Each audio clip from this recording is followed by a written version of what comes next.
ഒരു നിമിഷം ഞാന് മാതാജിനെ ഹോസ്റ്റ് ആക്കട്ടെ. ഹരേ കൃഷ്ണ. ഹരേ കൃഷ്ണ.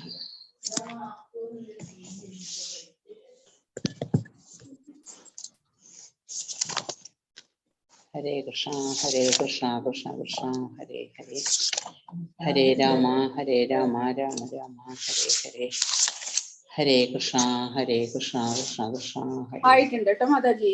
ഹരേ കൃഷ്ണ ഹരേ ഹരേ കൃഷ്ണ. ഓം ഓം അജ്ഞാനതിമിരാന്ധസ്യ ജ്ഞാനാഞ്ജനശലാകയാ ചക്ഷുരുന്മീലിതം യേന തസ്മൈ ശ്രീഗുരവേ നമഃ. ശ്രീചൈതന്യമനോഭീഷ്ടം സ്ഥാപിതം യേന ഭൂതലേ സ്വയം രൂപകഥാ മഹ്യം ദദാതി സ്വപദാന്തികം.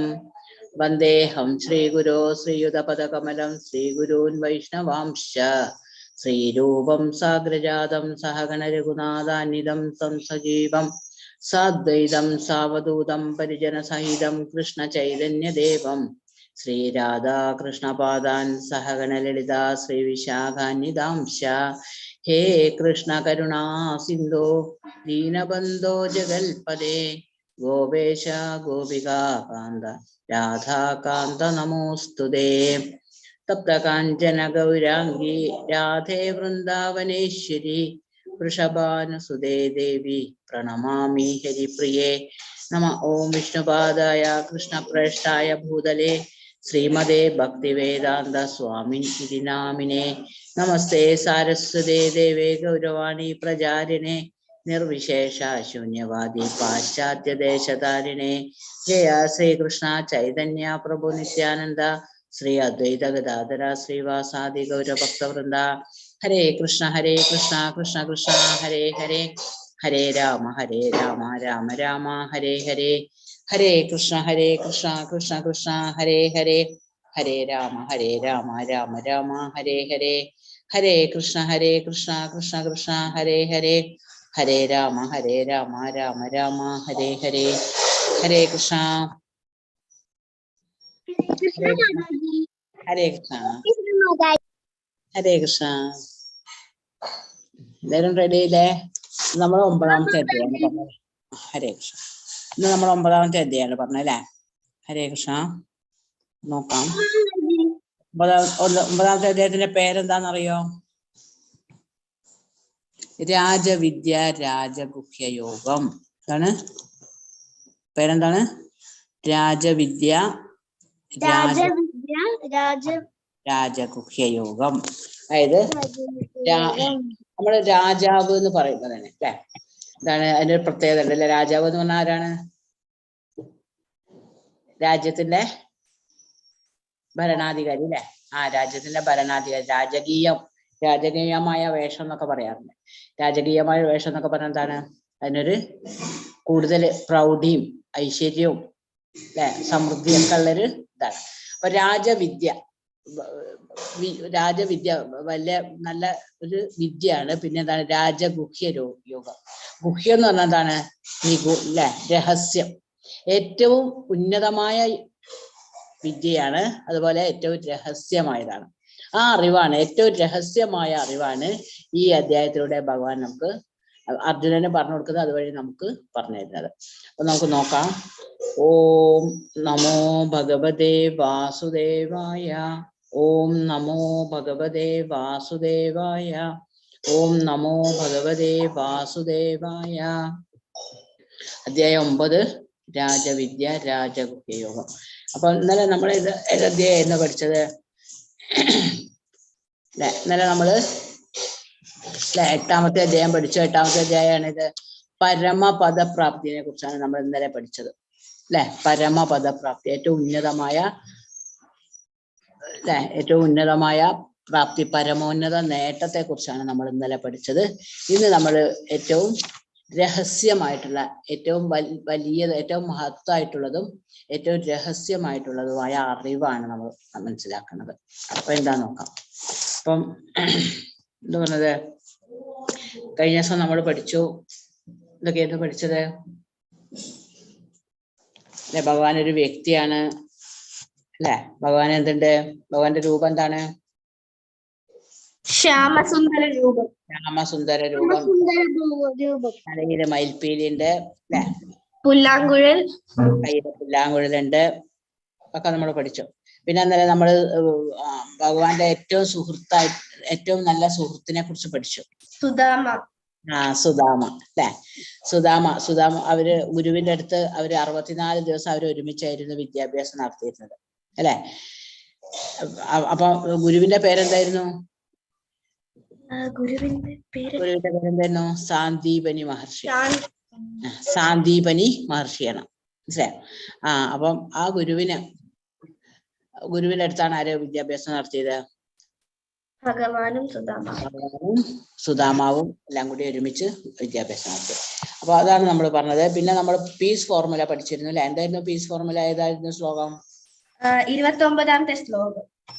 അധ്യായം 5 29ാമത്തെ ശ്ലോകം ഏതായിരുന്നു?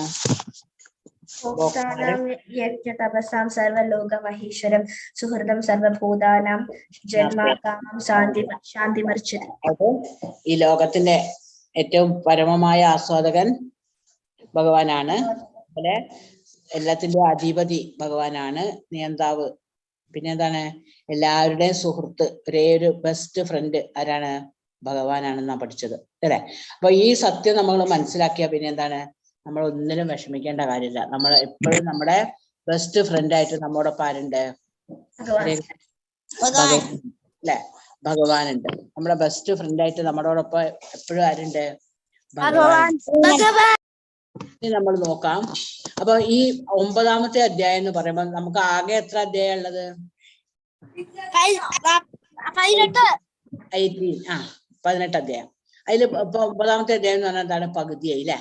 അപ്പൊ ഈ പകുതിയായപ്പം അതായത് ഏറ്റവും നടുവിലാണ് ഏറ്റവും രഹസ്യമായ അറിവ് സൂക്ഷിച്ചിട്ടുള്ളത്. അപ്പൊ നമുക്കറിയാം, നമ്മൾ വീട്ടിലുള്ള വിലപ്പെട്ട വസ്തുക്കൾ എന്ന് പറഞ്ഞാൽ സ്വർണം അല്ലെ, അങ്ങനെയുള്ള വിലപിടിപ്പുള്ള വസ്തുക്കളൊക്കെ നമ്മൾ എവിടെ വെക്കുക? സൂക്ഷിച്ചു വെക്കും അല്ലെ. സൂക്ഷിച്ച് പൂട്ടിയൊക്കെ വെക്കും. അതുപോലെ ഭഗവാൻ എന്ത് ചെയ്തിരിക്കുക?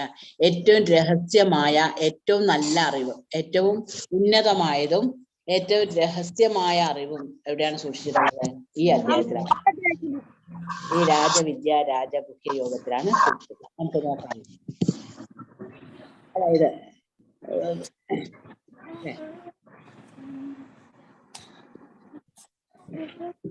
എന്താണ് നമ്മൾ പറഞ്ഞത്? ശ്രീകൃഷ്ണനോട് അസൂയുള്ള ആളായിരുന്നു ആര്? ഭഗവാനോട് അസൂയുള്ള ഒരാളായിരുന്നു ആര്? അതായിരുന്നു ശിശുപാലൻ. കേട്ടിട്ടുണ്ടോ? ശിശുപാലനെ കുറിച്ച് കേട്ടിട്ടുണ്ടോ? ശിശുപാലനാണ് ഭഗവാൻ ഉണ്ടായിരുന്ന ഒരാള്. പക്ഷെ ഇവിടെ പറയുന്നത് എന്താണ്? അപ്പം അർജുനൻ എന്താണ്? അർജുനൻ ഒരിക്കലും ഭഗവാനോട് എന്ത് തോന്നിയിട്ടില്ല? അസൂയ തോന്നിയിട്ടില്ല. ഇത്രയും രഹസ്യമായ അറിവും ഇത്രയും ഉന്നതമായ അറിവും ഒക്കെ ആർക്ക് പറഞ്ഞു കൊടുക്കുന്നത്? ഭഗവാൻ പറഞ്ഞു കൊടുക്കും, പറയുന്നുണ്ട് അല്ലെ. അപ്പൊ ഇവിടെ 1ാമത്തെ ശ്ലോകം നമുക്ക് നോക്കാം. എന്താണ്?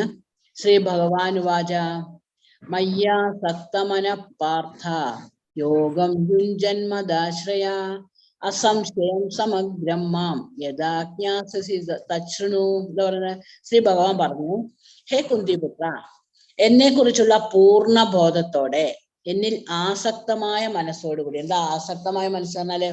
അത്രയും താല്പര്യമുള്ള മനസ്സ് അല്ലെ. മനസ്സോടുകൂടി യോഗം പരിശീലിക്കുന്നത് കൊണ്ട് സംശയങ്ങൾ നീങ്ങി എന്നെ പൂർണ്ണമായി അറിയാൻ കഴിയുന്നത് എങ്ങനെയെന്ന് പറയാം അല്ലെ. ഭഗവാനെ പൂർണ്ണമായി അറിയാൻ എങ്ങനെയാണ് കഴിയുക? അല്ലെങ്കിൽ പൂർണ്ണമായി അറിയാൻ എന്താണ് ചെയ്യേണ്ടത്? ഭഗവാൻ ഈ അധ്യായത്തിലൂടെ ആർക്ക് പറഞ്ഞു കൊടുക്കുന്നത്? അർജുനന് പറഞ്ഞു കൊടുക്കുന്നത്. അതുവഴി നമുക്ക് എന്ത് ചെയ്യാം? ഈ ഗീത പഠിക്കുമ്പോൾ നമുക്കും അത് മനസ്സിലാവും. അപ്പൊ നമ്മൾ ഏറ്റവും ഉയർന്ന ജ്ഞാനം ഏതാണ്? ഏറ്റവും ഉയർന്ന ജ്ഞാനാണ് നമ്മളിപ്പോ പഠിക്കുന്ന ജ്ഞാനം. ഏതാണ്? ഇപ്പൊ നമ്മൾ എന്താ പഠിക്കുന്നത്? ഭഗവത്ഗീത. ഏറ്റവും ഉയർന്ന ജ്ഞാനം ഏതാണ്? ഗീതാജ്ഞാനാണ്. അപ്പൊ നമുക്കറിയാം, നമ്മൾ പല വിഷയങ്ങളും പഠിക്കുന്നുണ്ട്. പല വിഷയങ്ങൾ നമ്മൾ എവിടെ വെച്ചാ പഠിക്കുന്നത്? സ്കൂളിൽ പോയിട്ട് അല്ലെ. സ്കൂളിൽ വെച്ച് പഠിക്കുന്നുണ്ട്. എന്തൊക്കെയാ പഠിക്കുന്നത്?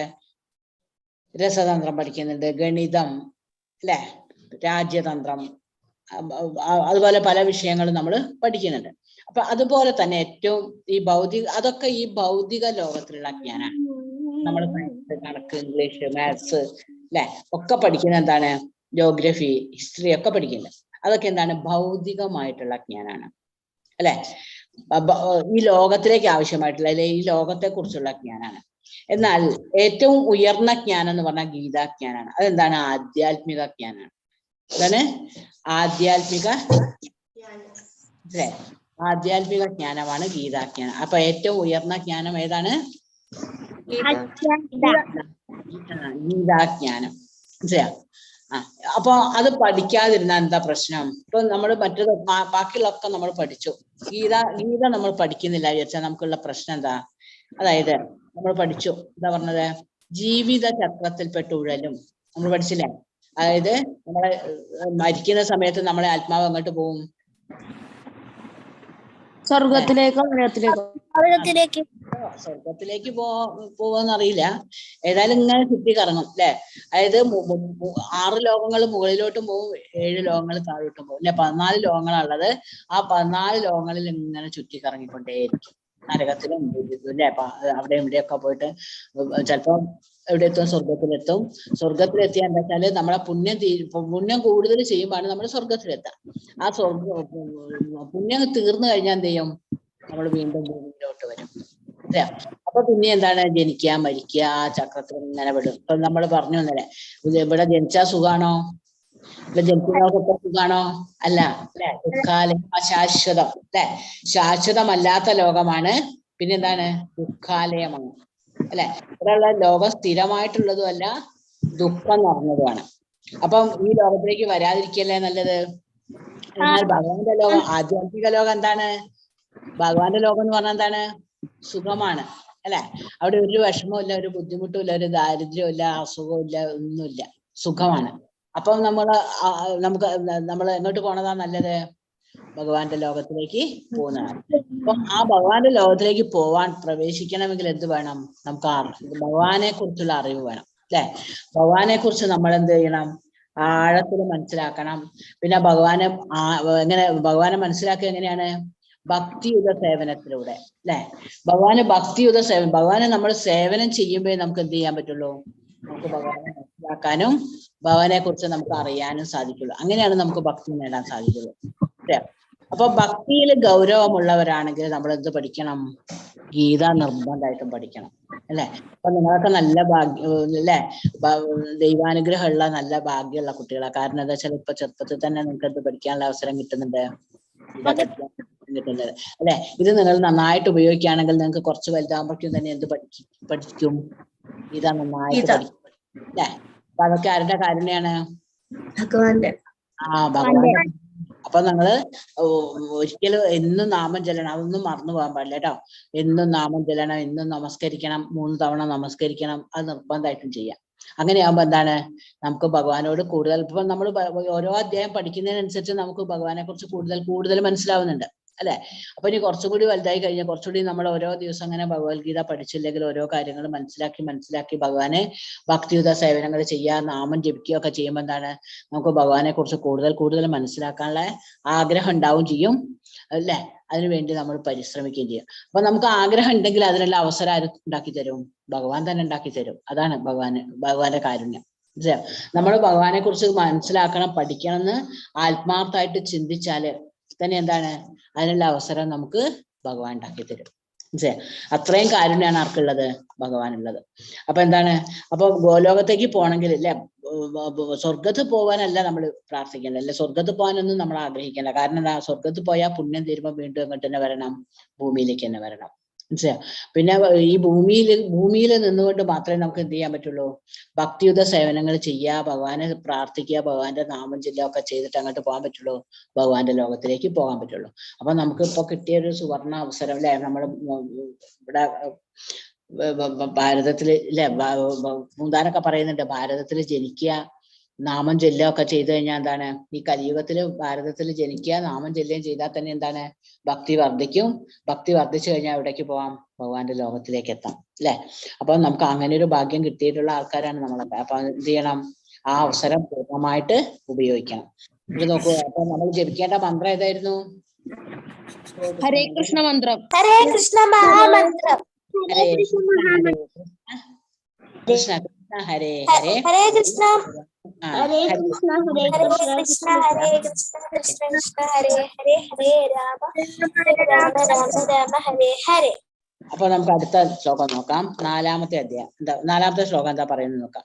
അതായത് ഭൂമി രാപോ അനലോ വായു ഖമ്മനോ ബുദ്ധിരേവച അഹങ്കാരം ഇതീയമ്മേ ഭിന്ന പ്രകൃതി രാഷ്ട്രത. എന്താ പറയുന്നത്? അവ്യക്തമായ രൂപത്തിൽ അല്ലെ. ഹരേ കൃഷ്ണ.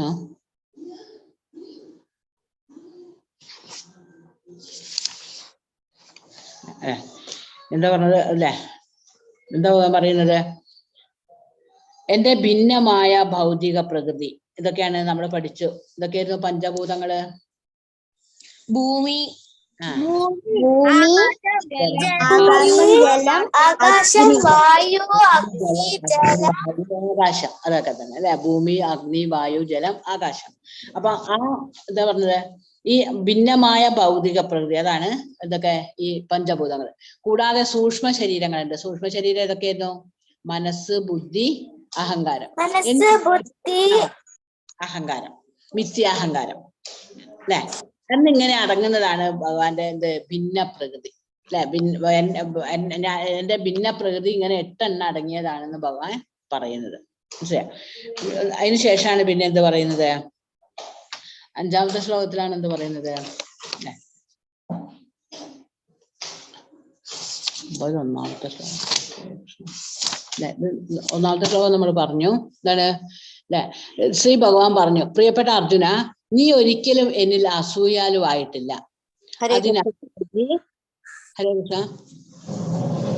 ഹരേ കൃഷ്ണ മക്കളെ, നിങ്ങൾ എല്ലാവരും ഇപ്പം ഭഗവത്ഗീത ക്ലാസ്സിൽ നമ്മൾ ഭഗവാന്റെ ഒരു കാര്യം പഠിച്ചുകൊണ്ടിരിക്കുകയാണ്. അപ്പം നമ്മൾ എന്താ വേണ്ടത്? മാതാജി എന്താണോ പറയുന്നത്, മാതാജി പറയുന്ന കഥകളും മാതാജി ഭഗവാനെ കുറിച്ച് പറയുന്നതെല്ലാം നന്നായി കേട്ടിരുന്ന് അതിനെല്ലാം എത്രത്തോളം നമ്മുടെ മെമ്മറിയിൽ സ്റ്റോർ ചെയ്യാൻ പറ്റുമോ അത്രത്തോളം സ്റ്റോർ ചെയ്ത് വെക്കുക. നമ്മൾ ഈ പഠിക്കുന്ന സമയത്ത്, മാതാജി പേരെടുത്ത് പറയുന്നില്ല, നമ്മൾ ഈ പഠിക്കുന്ന സമയത്ത് ഭഗവാനെ കുറിച്ച് അറിയുന്ന സമയത്ത് മറ്റൊന്നിനെയും കുറിച്ച് ചിന്തിക്കുകയോ മറ്റൊന്നും ചെയ്യുകയോ ഒന്നും ചെയ്യരുത്. ഓക്കെ? അതിനൊക്കെ അമ്മക്ക് ഇത്രയും നേരം നമ്മൾ കളിച്ചില്ലേ, നമ്മള് വീട്ടിൽ കളിച്ചോണ്ടിരുന്നു. 1 മണിക്കൂർ മാത്രമേ നമുക്ക് മാതാജി ക്ലാസ് എടുക്കാനായിട്ട് എന്താ പറയണ്ടേ ഇങ്ങനെ ഞങ്ങൾ പിടിച്ചിരുത്തുന്നുള്ളൂ നിങ്ങൾ. അപ്പം ആ ഒരു സമയം നമ്മളിപ്പം ജപിക്കുന്ന സമയമാണ്. വീട്ടിലാണെങ്കിൽ നമ്മൾ വിളക്ക് വെച്ച് പ്രാർത്ഥിക്കില്ലേ എല്ലാരും? ഹരേ കൃഷ്ണ മക്കളെ, പ്രാർത്ഥിക്കില്ലേ? ആ ഒരു ടൈം മാത്രം, ആ 6 മണി തൊട്ട് 7 മണി വരെ പ്രാർത്ഥിക്കുന്ന സമയമാണ് നമ്മൾ ക്ലാസ് എടുക്കുന്നത്. അപ്പൊ എല്ലാരും എന്താ വേണ്ടത്? ഭഗവാൻ എന്താ ചെയ്യുന്നത്? ഭഗവാൻ എത്ര നല്ല ഭഗവാനാണ്, നമുക്ക് ഭഗവാൻ എന്തൊക്കെ തരുന്നു, എത്രത്തോളം നമുക്ക് ഭഗവാൻ ഹെൽപ്ഫുൾ ആണ്, എല്ലാം അറിയണമെങ്കിൽ നമ്മൾ എന്ത് ചെയ്യണം? അതെല്ലാം നന്നായി കേട്ടിരിക്കണം. അപ്പൊ എല്ലാ കുഞ്ഞുങ്ങളും മാതാജി പറയുന്നത് കേട്ട് നല്ല കുട്ടികളായിട്ടിരിക്കുക. ഓക്കെ? ഹരേ കൃഷ്ണ. ഹരേ കൃഷ്ണ. മാതാജി കണ്ടിന്യൂ ചെയ്തോളൂ. ഹരേ കൃഷ്ണ. അപ്പം എല്ലാരും ശ്രദ്ധിച്ചിരിക്കാട്ടാ, വേറെ ഇതൊന്നും കാണിക്കാതെ ഇവിടെ തന്നെ മാതാജി പറയുന്ന കാര്യത്തിലും സ്ക്രീനിലും ശ്രദ്ധിക്കുക. അപ്പൊ നമുക്ക് മനസ്സിലാവും. അപ്പൊ എന്താ പറഞ്ഞത്? ഈ അല്ലെ ഭഗവാൻ ഇത് എല്ലാ കാര്യങ്ങളും, പ്രിയപ്പെട്ട അർജുന, നീ ഒരിക്കലും എന്നിൽ അസൂയാലുവായിട്ടില്ല. അതിനാൽ അതീവ രഹസ്യമായുള്ള ഈ ജ്ഞാനവും വിജ്ഞാനവും നിന്നെ ഗ്രഹിപ്പിക്കാം. ഇതറിഞ്ഞാൽ ഭൗതിക ജീവിത ക്ലേശങ്ങളിൽ നിന്ന് നീ മുക്തനാകും. അല്ലെ? അപ്പൊ ഭഗവാൻ അർജുനന് പറഞ്ഞു കൊടുക്ക, പ്രിയപ്പെട്ട അർജുന, അല്ലെ, സ്നേഹം നിറഞ്ഞ അർജുന, എന്താണ്? നീ ഇതുവരെ നിനക്ക് അല്പം പോലും എന്നോട് എന്ത് തോന്നിയിട്ടില്ല? അസൂയ തോന്നിയിട്ടില്ല. അല്ലെ? അതുകൊണ്ട് അത്രയും നല്ലൊരു ശുദ്ധ ഭക്തനാണ് അർജുനൻ. മാത്രല്ല കൃഷ്ണനോട് എന്തുണ്ട്? നല്ല ബഹുമാനവും സ്നേഹവും ഉണ്ട്. അല്ലെ? ഒരിക്കലും എന്തില്ല? അസൂയാലുവല്ല. അല്ലെ? അതുകൊണ്ടാണ് എന്ത്? അപ്പൊ അതുകൊണ്ടാണ് അർജുനന് ഇത്രയും രഹസ്യമായിട്ടുള്ള അറിവ്, ജ്ഞാനം ആര് പറഞ്ഞു കൊടുക്കുന്നത്? ഭഗവാൻ പറഞ്ഞു കൊടുക്കുന്നത്. ഇനി അടുത്ത ശ്ലോകത്തിൽ എന്താന്ന് പറയുന്നത് നോക്കാം. എന്താ പറയുന്നത്? ഹരേ കൃഷ്ണ. അടുത്ത ശ്ലോകത്തിലാണ് എന്ത് പറയുന്നത്? മയാ തദമിതം അല്ലെ, മയാ തദമിതം സർവം ജഗദവ്യക്തമൂർത്തിന മത്സ്ഥാനി സർവഭൂതാനി നചാഹം തേഷവസ്ഥിത. അവ്യക്തമായ രൂപത്തിൽ ഞാൻ ഈ പ്രപഞ്ചമെമ്പാടും വ്യാപിച്ചു നിൽക്കുന്നു. അല്ലെ, ഈ ലോകം മുഴുവൻ എന്ത് ചെയ്യുന്നുണ്ട്? അവ്യക്തമായ രൂപത്തിൽ ഭഗവാൻ വ്യാപിച്ചു കിടക്കണം. അല്ലെ, എന്നിട്ടോ സർവഭൂതങ്ങളും എന്നിലാണ്. സർവഭൂതങ്ങൾ എന്ന് പറഞ്ഞാൽ എന്തായിരുന്നു? ഭൂതങ്ങൾ എന്ന് പറഞ്ഞാൽ ജനിച്ചിട്ടുള്ള അല്ലെ, ഭവിച്ചിട്ടുള്ളത് അല്ലെങ്കിൽ ജനിച്ചിട്ടുള്ളത് എന്നുള്ള അർത്ഥത്തിലാണ് ഭൂതങ്ങൾ എന്ന് പറഞ്ഞത്. എല്ലാ ഭൂതങ്ങളും ഭഗവാനിലാണ്. പക്ഷെ എന്താണ്? ഞാൻ അവയിലല്ല സ്ഥിതി ചെയ്യുന്നത്. അതായത് നമ്മൾ കഴിഞ്ഞ ദിവസം ഞാൻ പറഞ്ഞു, എന്താണ് ഈ പല ആഭരണങ്ങളുണ്ട് അല്ലെ. ഇപ്പൊ നമ്മൾ സ്വർണം കൊണ്ട് പല ആഭരണങ്ങൾ ഉണ്ടാക്കും. വള ഉണ്ടാക്കും, കമ്മൽ ഉണ്ടാക്കും, പാദസര ഉണ്ടാക്കും, മാല ഉണ്ടാക്കും, ഒക്കെ ഉണ്ടാക്കും. പക്ഷെ ഈ ആഭരണങ്ങളുടെ ഒന്നും സഹായം ആർക്കും ആവശ്യമില്ല നിലനിൽക്കാൻ. സ്വർണത്തിന് ആവശ്യമില്ല അല്ലെ. ആഭരണങ്ങൾ ഉണ്ടെങ്കിൽ മാത്രമേ സ്വർണം നിലനിൽക്കൂ, അല്ലല്ലോ. പക്ഷെ സ്വർണം ഉണ്ടാകണ ഈ ആഭരണങ്ങൾ ഉണ്ടാക്കണമെങ്കിൽ ആരുടെ ആവശ്യമുണ്ട്?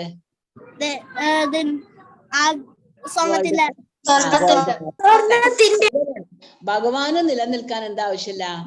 ഇതൊന്നും ആവശ്യമില്ല, ഈ പ്രപഞ്ചം ഒന്നും ആവശ്യമില്ല. ഭഗവാൻ അല്ലാതെ തന്നെ എന്താണ് എപ്പോഴും നിലനിൽക്കുന്ന ആളാണ് അല്ലെ.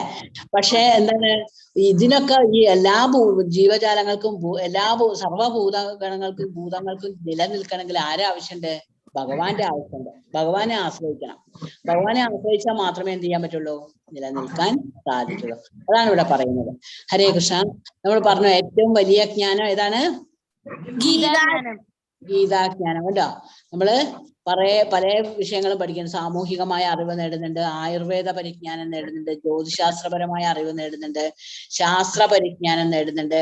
അതിലൊക്കെ ഏറ്റവും ഉന്നതമായിട്ടുള്ളത് ഏതാണ്? ഗീതാജ്ഞാനം അല്ലെ. ഗീതാജ്ഞാനം നേടുന്നതിലൂടെ മാത്രമേ നമുക്ക് എന്ത് ചെയ്യാൻ പറ്റുള്ളൂ? ഭഗവാന്റെ അടുത്തേക്ക് എത്താൻ പറ്റുള്ളൂ. ഈ അല്ലെ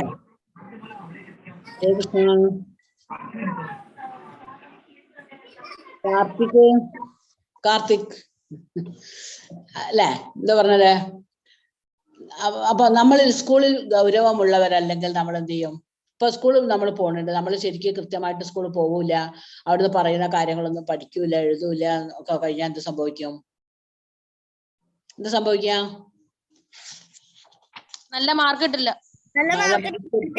ചിലപ്പോ നമ്മൾ ആ ക്ലാസ്സിൽ തന്നെ വീണ്ടും ഇരിക്കേണ്ടി വരും അല്ലെ. അങ്ങനെ വരില്ലേ? വരും മാതാജി. ചിലപ്പോ ആ ക്ലാസ്സിൽ തന്നെ നമ്മൾ തുടരേണ്ടി വരും. അതുപോലെ തന്നെയാണ് നമ്മളെന്താണ് നമ്മളെ ജീവിതം അല്ലെങ്കിൽ നമുക്ക് ആകെ ഭഗവാന്റെ അടുത്തെത്താൻ അല്ലെങ്കിൽ ഈ ലോക ജീവിതത്തിൽ നിന്നല്ല ഇഹലോക ജീവിതത്തിൽ നിന്ന് രക്ഷപ്പെടാനുള്ള ഒരേ ഒരു മാർഗം എന്താണ്? ഈ ജീവിത ചക്രത്തിൽ നിന്ന് ഉഴലാതിരിക്കുക അല്ലെങ്കിൽ അതിൽ രക്ഷപ്പെടാനുള്ള ഒരേ ഒരു മാർഗമാണ് എന്ത്? ഭഗവാനെ ആശ്രയിക്കുക അല്ലെ. കൃഷ്ണാവബോധം പരിശീലിച്ചുകൊണ്ട് ഭഗവാന്റെ നാമം ചൊല്ലുക, ഭഗവാന്റെ പൂർണ്ണമായിട്ട് അറിയാൻ ശ്രമിക്കുക. അങ്ങനെ മാത്രമേ നമുക്ക് എന്ത് ചെയ്യാൻ പറ്റുള്ളൂ? ഭഗവാന്റെ ലോകത്തിലേക്ക് എത്താൻ പറ്റുള്ളൂ. അപ്പൊ നമുക്ക് കിട്ടിയ അവസരം നമ്മൾ നന്നായിട്ട് ഉപയോഗിച്ചിട്ടില്ലെങ്കിൽ എന്ത് ചെയ്യും? നമ്മൾ വീണ്ടും ഈ ജീവിത ചക്രത്തിൽ കടന്ന് സംസാര സാഗരത്തിൽ കടന്നിങ്ങനെ ബുദ്ധിമുട്ടും. അപ്പൊ എന്താ പറഞ്ഞത്? നമ്മൾ ഭക്തിയിൽ ഗൗരവമുള്ളവരല്ലെങ്കിൽ ജനനത്തിന്റെയും മരണത്തിന്റെയും ഒരേ സൈക്കിളിൽ തുടരും അല്ലെ. നമ്മള് കുറെ പുണ്യങ്ങൾ ചെയ്യും, കുറെ പാപങ്ങൾ ചെയ്യും, കുറെ ദുരിതങ്ങൾ ചെയ്യും. അങ്ങനെയൊക്കെ ആകുമ്പോ എന്താണ്? വീണ്ടും ജനിക്കും, മരിക്കും അല്ലെ. ജനിക്കും, പിന്നെ കുറച്ച് വലുതാവും, സ്കൂളൊക്കെ പോവും, പിന്നെ കുറച്ചൊക്കെ പഠിച്ച് ജോലി എന്തെങ്കിലുമൊക്കെ ആവും, കല്യാണം കഴിക്കും അല്ലെ, കുട്ടികളൊക്കെ ആവും, പിന്നെ അങ്ങനെ കുറച്ചു കാലം ജീവിക്കും, പിന്നെ വാർദ്ധക്യം വരും, അവസാനം മരിക്കും. മരിക്കുമ്പോ നമ്മൾ അങ്ങോട്ടാ പോവാ? വേറൊരു ശരീരം എടുക്കില്ലേ? വേറൊരു ശരീരം സ്വീകരിച്ചുകൊണ്ട് അങ്ങനെ അതിങ്ങനെ തുടർന്നുകൊണ്ടിരിക്കും. അതിൽ നിന്ന് മോചനം നേടാൻ ഒരേ ഒരു മാർഗമുള്ള എന്താണ്? ഭഗവാനെ കുറിച്ച് അറിയാം അല്ലെ. ഭഗവാനെ കുറിച്ച് അറിയണമെങ്കിൽ നമ്മൾ എന്ത് പഠിക്കണം? ഗീതയും ഭഗവത്ഗീതയും ഭാഗവതവും ഒക്കെ പഠിക്കുന്നതിലൂടെ മാത്രമേ നമുക്ക് എന്ത് ചെയ്യാൻ പറ്റുള്ളൂ? ഭഗവാനെ മനസ്സിലാക്കാൻ സാധിക്കുള്ളൂ അല്ലെ. ഭഗവാനെ മനസ്സിലാക്കാനുള്ള ഏറ്റവും എളുപ്പമുള്ള വഴിയാണ് എന്ത്? ഈ രണ്ട് ഗ്രന്ഥങ്ങളും പഠിക്കുക എന്നുള്ളത്. ഭഗവത്ഗീതയും ഭാഗവതവും അതിലാണ് ഭഗവാന്റെ അല്ലെ എന്ത് പറഞ്ഞിട്ടുള്ളത്? മഹത്തായ പല കാര്യങ്ങളും പറഞ്ഞിട്ടുണ്ട്. മാത്രല്ല നമുക്ക് ഭക്തി അതൊക്കെ മനസ്സിലാക്കുന്നതോറും ഭഗവാനെ കുറിച്ച് നമ്മൾ കൂടുതൽ മനസ്സിലാക്കുന്നതോറും നമുക്ക് എന്ത് പറ്റും?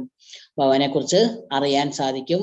നമുക്ക് ഭക്തിയിൽ ഉയരാനും അങ്ങനെ നമുക്ക് എവിടെ എത്താൻ പറ്റും? ഭഗവാന്റെ ലോകത്തിൽ എത്താൻ പറ്റും. ഭഗവാന്റെ ലോകത്തിൽ എത്തിയവരൊന്നും പിന്നെ അങ്ങോട്ട് വരില്ല, തിരിച്ചു വരില്ല, ഭൂമിയിലേക്ക് വരില്ല.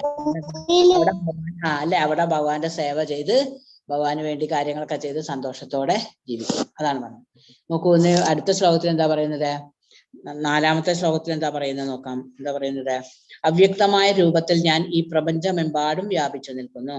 സർവഭൂതങ്ങളും എന്നിലാണ്, ഞാൻ അവയിലല്ല സ്ഥിതി ചെയ്യുന്നത്. അല്ലെ? ഈ അവ്യക്തമായ രൂപത്തിൽ, വ്യക്തമായ രൂപമല്ല, പക്ഷെ എല്ലാത്തിലും ആരുണ്ട്? ഭഗവാനുണ്ട്. അല്ലെ? സർവഭൂതങ്ങളും ആരിലാണുള്ളത്? ഭഗവാനാണ്. പക്ഷെ ഇതിന്റെ ഒന്നും ആവശ്യം ആർക്കില്ല? ഭഗവാൻ. ഇതാ അറിയോ എന്താണെന്ന്? അറിയാം. മണ്ണ് വാരി തിന്നപ്പോ വായി നോക്കിയപ്പോ പ്രപഞ്ചം മുഴുവൻ കൃഷ്ണന്റെ വായിക്കണ്ട് ആണല്ലേ? അതായത് യശോദമ്മ, അതായത് കൂട്ടുകാരിങ്ങനെ കളിക്കുന്ന സമയത്ത് കണ്ണൻ എന്ത് ചെയ്തു? കണ്ണൻ ആ മണ്ണ് കുറച്ചങ്ങോട്ട് വാരി തിന്നു. മണ്ണ് കണ്ടപ്പോ കണ്ണന് തിന്നാതിരിക്കാൻ വയ്യ. അല്ലെ? അപ്പൊ എന്താണ്? അപ്പം മറ്റു കുട്ടികളൊക്കെ എന്ത് പറഞ്ഞു? കണ്ണൻ മണ്ണ് തിന്നു, കണ്ണൻ മണ്ണ് തിന്നു പറഞ്ഞു. അവസാനം ബലരാമേട്ടനും കണ്ടു ഇത്. ബലരാമേട്ടന് വിഷമം തോന്നി. ഈശ്വരാ, നീ എന്തേലും അസുഖം വരുമോ, അല്ലെ, എന്തേലും ബുദ്ധിമുട്ടുണ്ടാവുമോ എന്ന് വിചാരിച്ചിട്ട് എന്ത് ചെയ്തു? യശോദമ്മയുടെ അടുത്ത് പോയി പറഞ്ഞു. യശോദമ്മ അത് കേട്ട് എന്റെ ഉണ്ണിക്ക് എന്താ അസുഖം ഉണ്ട് ഈശ്വരാന്ന് വിചാരിച്ചിട്ട് എന്ത് ചെയ്തു? വന്ന് നോക്കാണ്. വന്ന് നോക്കുമ്പോ മണ്ണ് തിന്നോ ചോദിച്ചപ്പോ എന്ത് പറഞ്ഞു? ഇല്ല അമ്മ എന്ന് പറഞ്ഞു. അല്ലെ? ഇല്ല അമ്മ. എന്നിട്ട് എന്താ പറയുന്നത്? അപ്പൊ എന്നാ വായ തുറക്ക്, വായ കാണട്ടെ പറഞ്ഞപ്പോ എന്ത് ചെയ്തത്? വായം തുറന്ന് കാണിച്ചു കൊടുത്തു. വായ തുറന്ന് കാണിച്ചു കൊടുത്തപ്പോ അല്ലേ അത്ഭുതം കാണുന്നത്? പ്രപഞ്ചം മുഴുവൻ ആരുടെ വായിലെ കണ്ടു? യശോദമ്മ. മണ്ണ് മാത്രല്ല, സമുദ്രങ്ങളും പർവ്വതങ്ങളും വൻകരകളും അല്ലെ, എല്ലാം ഈ പ്രപഞ്ചം ബ്രഹ്മാണ്ടം മുഴുവൻ ആരുടെ വായില് കാണാന്? അതിലെ ഒരു അല്ലേ? അതിന്റെ കൂടെ വൃന്ദാവനം ഉണ്ട്, യശോദമ്മ ഉണ്ട്, യശോദമ്മ ഉണ്ട്, ഉണ്ണിക്കണ്ണനുണ്ട്. അല്ലെ? യശോദമ്മ ഉണ്ണിക്കണ്ണന്റെ വായിൽ നോക്കുന്ന കൂടിയാണ്. കൃഷ്ണന്റെ ശരിക്കത്തെ അമ്മ ശരിക്കുള്ള അമ്മ ദേവകി ദേവി. കണ്ണനെ ദേവകി ദേവി. ദേവകിയും വസുദേവരുമാണ് മാതാപിതാക്കള്. പക്ഷെ വളർത്തിയത് നന്ദഗോപരും യശോദമ്മയും നന്ദഗോപരുമാണ് വളർത്തിയത്. യശോദമ്മയ്ക്കാണ് ആ കുഞ്ഞിനെ നോക്കാനും കുഞ്ഞിനെ സംരക്ഷിക്കാനും കുഞ്ഞിന്റെ കളികൾ കാണാനും കുഞ്ഞിന്റെ കളിയിലൊക്കെ സന്തോഷിക്കാനും ഒക്കെ കഴിഞ്ഞത് യശോദമ്മയ്ക്കാണ്. അതുമാണ് പറയുന്നത്, യശോദമ്മയുടെ അത്ര ഭാഗ്യം ചെയ്ത ആരും ഇല്ല ജീവിതത്തിൽ. അല്ലെ? യശോദമ്മയുടെ അത്ര ഭാഗ്യമുള്ള ആരും ഉണ്ടായിട്ടില്ലാണ്. കാരണം എന്താ വെച്ചാല് ആ കണ്ണനെ എടുക്കാനും പാല് കൊടുക്കാനും അല്ലെ, വളർത്താനും യോജിക്കാനും അല്ലെ, കുട്ടികളെ എപ്പോഴും ശ്രദ്ധിക്കാരാണ്? ചെറിയ കുട്ടികളെ അല്ലെ? കുട്ടികളെ കരയുമ്പോ, ഇനിയിപ്പോ വേറെ ആരെടുത്താണെങ്കിലും കുട്ടി കരയുമ്പോ ആരടുത്തേക്ക് കൊണ്ടുവരും? അമ്മയുടെ ഉറക്കുകയും ഭക്ഷണം കൊടുക്കുകയും എല്ലാ കാര്യങ്ങളും ശ്രദ്ധിക്കുന്ന ആരാണ്? അപ്പൊ അത്രയും ശ്രദ്ധിക്കാൻ, ഉണ്ണിക്കണ്ണനെ ശ്രദ്ധിച്ച് വളർത്താനും ഉണ്ണിക്കണ്ണന്റെ ഓരോ കാര്യങ്ങളിലും ശ്രദ്ധിക്കാൻ ഏറ്റവും കൂടുതൽ സാധിച്ചത് ആർക്കാണ്? യശോദമ്മയ്ക്ക്. അതുകൊണ്ട് എല്ലാരും പറയുന്നത് എന്ത്? യശോദമ്മയുടെ അത്ര ഭാഗ്യം അല്ലെ? യശോദമ്മ എന്ത് ഭാഗ്യാണാവോ ചെയ്തത് അല്ലെ? ഈ പരബ്രഹ്മമായിട്ടുള്ള സർവ പ്രപഞ്ചങ്ങളെയും നിയന്ത്രിക്കുന്ന ഈ ഭഗവാനെ ഇങ്ങനെ താലോലിക്കാനോ എടുക്കാനോ ഒക്കെ എന്ത് ഭാഗ്യാണോ യശോദമ്മ ചെയ്തിട്ടുള്ളത് എന്ന് പറയാറുണ്ട്. അപ്പൊ എന്താണ്? അപ്പൊ അതാണ് മനസ്സിലാക്കേണ്ടത്. ഞാൻ അടുത്ത ശ്ലോകത്തിൽ എന്താ പറയുന്നത്? 5-ാമത്തെ ശ്ലോകത്തിൽ എന്താ പറയുന്നത് നോക്കാം. എന്താണ്? സൃഷ്ടിജാലങ്ങളൊന്നും എന്നിൽ സ്ഥിതി ചെയ്യുന്നില്ല. എന്റെ യോഗ പ്രഭാവം നോക്കൂ. സർവഭൂതങ്ങളുടെയും പരിപാലകനും സർവവ്യാപിയുമാണെങ്കിലും ഞാൻ ഈ പ്രത്യക്ഷ പ്രപഞ്ചത്തിന്റെ ഒരംശമല്ല, മറിച്ച് ഞാനാണ് ഈ പ്രപഞ്ചത്തിന്റെ ഉത്ഭവസ്ഥാനം. അല്ലെ? അപ്പൊ ഇന്നലെ നമ്മൾ പഠിച്ചിട്ടുണ്ട്. അതായത് ഋഷിമാർക്കൊന്നും ഭഗവാന്റെ ഉത്ഭവത്തെ പറ്റി അറിയില്ല. പക്ഷെ ഈ ഋഷിമാരും മറ്റുള്ളവരും ഒക്കെ എവിടുന്നാണ് ഉണ്ടായിട്ടുള്ളത്? ഭഗവാനിൽ നിന്നാണ് ഉണ്ടായിട്ടുള്ളത്. അല്ലെ? അത് തന്നെയാണ് ഇവിടെ പറയുന്നത്. എന്താണ്? പ്രപഞ്ചം അല്ലെ, ഈ പ്രത്യക്ഷ പ്രപഞ്ചത്തിന്റെ ഒരംശമല്ല. ഭഗവാൻ ഈ പ്രത്യക്ഷ പ്രപഞ്ചത്തിന്റെ ഒരംശമല്ല. പക്ഷെ ഭഗവാൻ ഈ പ്രപഞ്ചം ഇല്ലെങ്കിലും എന്ത് ചെയ്യും? നിലനിൽക്കും. പക്ഷെ ഈ പ്രപഞ്ചം നിലനിൽക്കണമെങ്കിൽ ആരുടെ ആവശ്യമുണ്ട്? ഭഗവാന്റെ ആവശ്യമുണ്ട്. ഇത് നോക്കൂ, ന്യൂട്ടൺ അല്ലെ, ന്യൂട്ടൺ ആപ്പിൾ വീഴുന്നത് നിരീക്ഷിച്ചു. എന്നാൽ ആരാണ് ആപ്പിൾ വീഴ്ത്തിയത്? ഭഗവാൻ. ഭഗവാനാണ് അല്ലെ? അതായത് ഈ ഭൂഗുരുത്തൊക്കെ ന്യൂട്ടൺ ഇത് കണ്ടുപിടിക്കുന്നതിന് മുമ്പേ എന്തുണ്ട്? ഭൂഗുരുത്തുണ്ട് അല്ലെ?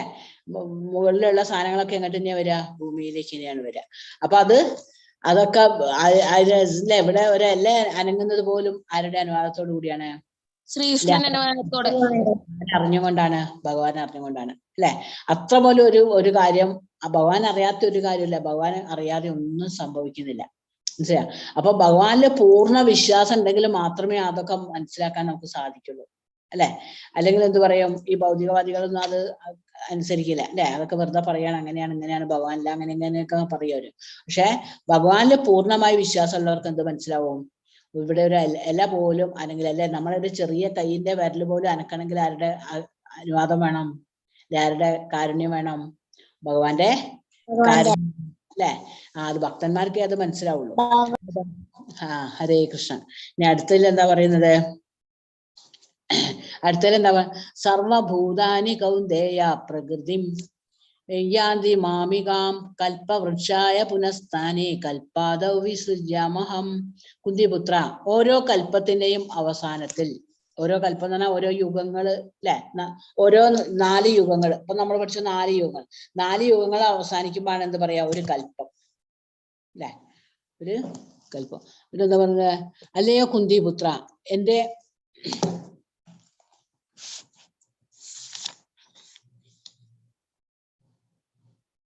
അല്ലയോ കുന്തിപുത്ര, എന്റെ ശക്തിവിശേഷങ്ങളിൽ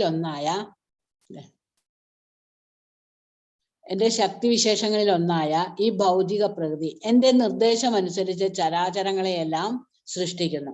നോക്കൂ, എന്റെ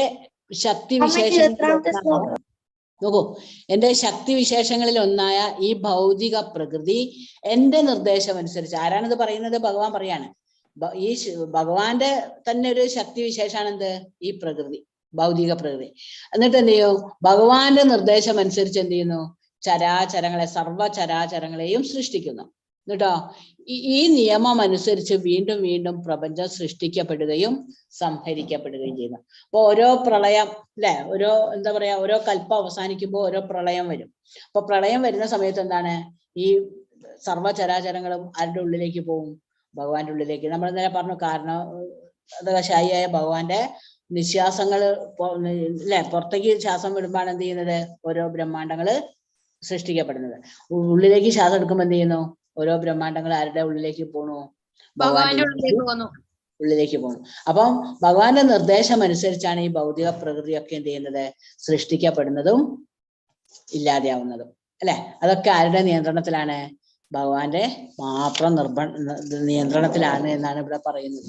അടുത്ത ശ്ലോകത്തിൽ പറയും, അടുത്ത ശ്ലോകം പഠിക്കുമ്പോൾ നമുക്ക് ഒന്നുകൂടി മനസ്സിലാവും. എന്താ പറഞ്ഞത്, അവജാനന്തി മാം മൂഢ മാനുഷീം തനുമാശ്രിതം പരം ഭാവമജാനന്ദോ മമ ഭൂതമഹേശ്വരം. എന്താ പറയുന്നത്, അവജാനന്തി മാം മൂഢ മാനുഷീം തനുമാശ്രിതം പരം ഭാവമജാനന്ദോ മമ ഭൂതമഹേശ്വരം. എന്താ പറയുന്നത്, മനുഷ്യരൂപത്തിൽ അവതരിക്കുന്ന എന്നെ, ഭഗവാൻ മനുഷ്യരൂപത്തിൽ അവതരിക്കുന്നുണ്ട്. ആരൊക്കെയായിട്ടാ മനുഷ്യരൂപത്തിൽ അവതരിച്ചത്, ശ്രീരാമനായിട്ട് അവതരിച്ചു, ശ്രീകൃഷ്ണനായിട്ട് അവതരിച്ചു അല്ലെ, ബലരാമനായിട്ട് അവതരിച്ചു, പിന്നെ പരശുരാമനായിട്ട് അവതരിച്ചു. അതൊക്കെ മനുഷ്യരായിട്ട് അവതരിക്കുന്ന എന്നെ മൂഢന്മാർ എന്ന് പറഞ്ഞാൽ ആരാണ്, മണ്ടന്മാർ, മണ്ടന്മാർ, വിഡ്ഢികൾ നിന്ദിക്കുന്നു. വിഡ്ഢികൾ നിന്ദിക്കാനെന്താ, അവഗണിക്കുക അല്ലെങ്കിൽ അവരെ പരിഹസിക്കുക. അപ്പം അതായത് ഭഗവാന്റെ ശക്തിയൊന്നും ആർക്ക് മനസ്സിലാവില്ല, വിഡ്ഢികൾക്ക് മനസ്സിലാവില്ല. വിഡ്ഢികൾക്ക് ഇപ്പൊ എത്ര ഗീത പഠിച്ചാലും അത് മനസ്സിലാവില്ല. കാരണം എന്താ, അവരുടെ മനസ്സിലെന്താണ്, ഭഗവാനെ കുറിച്ച് അവഗണനയാണുള്ളത്. അപ്പൊ ഭഗവാനെ കുറിച്ച് ശരിക്കും നല്ല പരിശുദ്ധ ഭക്തന്മാർക്ക് മാത്രമേ എന്ത് ചെയ്യാൻ പറ്റുള്ളൂ, ഭഗവാനെ കുറിച്ച് കൂടുതൽ മനസ്സിലാക്കാൻ സാധിക്കുള്ളൂ. അപ്പം ഭഗവാനെ കുറിച്ച് കൂടുതൽ മനസ്സിലാക്കാൻ വേണ്ടിയാണ് നമ്മൾ എന്ത് പറയുന്നത്, നന്നായിട്ട് നാമം ചെല്ലണം എന്ന് പറയുന്നത്. നമ്മൾ നന്നായിട്ട് നാമം ചെല്ലണം, ഭക്തിയുടെ സേവനങ്ങൾ ചെയ്യണം. അങ്ങനെ ഭഗവാനോട് മനസ്സിലാവുള്ളൂ, നമുക്ക് ഭഗവത്ഗീതയൊക്കെ നന്നായിട്ട് മനസ്സിലാവുള്ളൂ. മനസ്സിലാവും. മൂഢന്മാർക്ക് ഒരിക്കലും എന്ത് മനസ്സിലാവില്ല, ഭഗവാന്റെ ഈ ശക്തികളെ കുറിച്ച് മനസ്സിലാവില്ല. എന്നിട്ട് എന്താ പറയുന്നത്, ഈ എല്ലാറ്റിനും ഈശ്വരനായ എന്റെ അതീന്ദ്രിയ സ്വഭാവം അവർക്ക് അറിഞ്ഞുകൂടാ അല്ലെ. എല്ലാറ്റിനും ഈശ്വരനായ അല്ലെ, ഈ ഈശ്വരന്മാരെ പോലെ മറ്റു ഈശ്വരന്മാരെയും പ്രപഞ്ചത്തിലുള്ള എല്ലാറ്റിനെയും സൃഷ്ടിക്കുന്നത് ആരാണ്, ഭഗവാനാണ്. ഇപ്പൊ നമ്മൾ പറഞ്ഞു ബ്രഹ്മാവ് ഉണ്ടാവുന്നത് എങ്ങനെയാണ്, ഭഗവാന്റെ ഗർഭോദകശായിയായ ഭഗവാന്റെ നാഭിയിൽ നിന്നുണ്ടായ താമരയിലാണ് ആരുണ്ടാവുന്നത്? ബ്രഹ്മാവ് ഉണ്ടാവുന്നത്. അപ്പൊ ബ്രഹ്മാവ് പോലും എവിടുന്നാ വരുന്നത്? ഭഗവാനിൽ നിന്നാണ് വരുന്നത്. മനസ്സിലായോ? അപ്പൊ ബ്രഹ്മാവാണ് ബാക്കിയുള്ളതൊക്കെ സൃഷ്ടിക്കുന്നതെങ്കിലും ആരുടെ അനുവാദത്തോടു കൂടിയാണ്? ഭഗവാന്റെ അനുവാദത്തോടു കൂടിയാണ്. അതൊന്നും ആർക്ക് പറഞ്ഞാൽ മനസ്സിലാവൂല?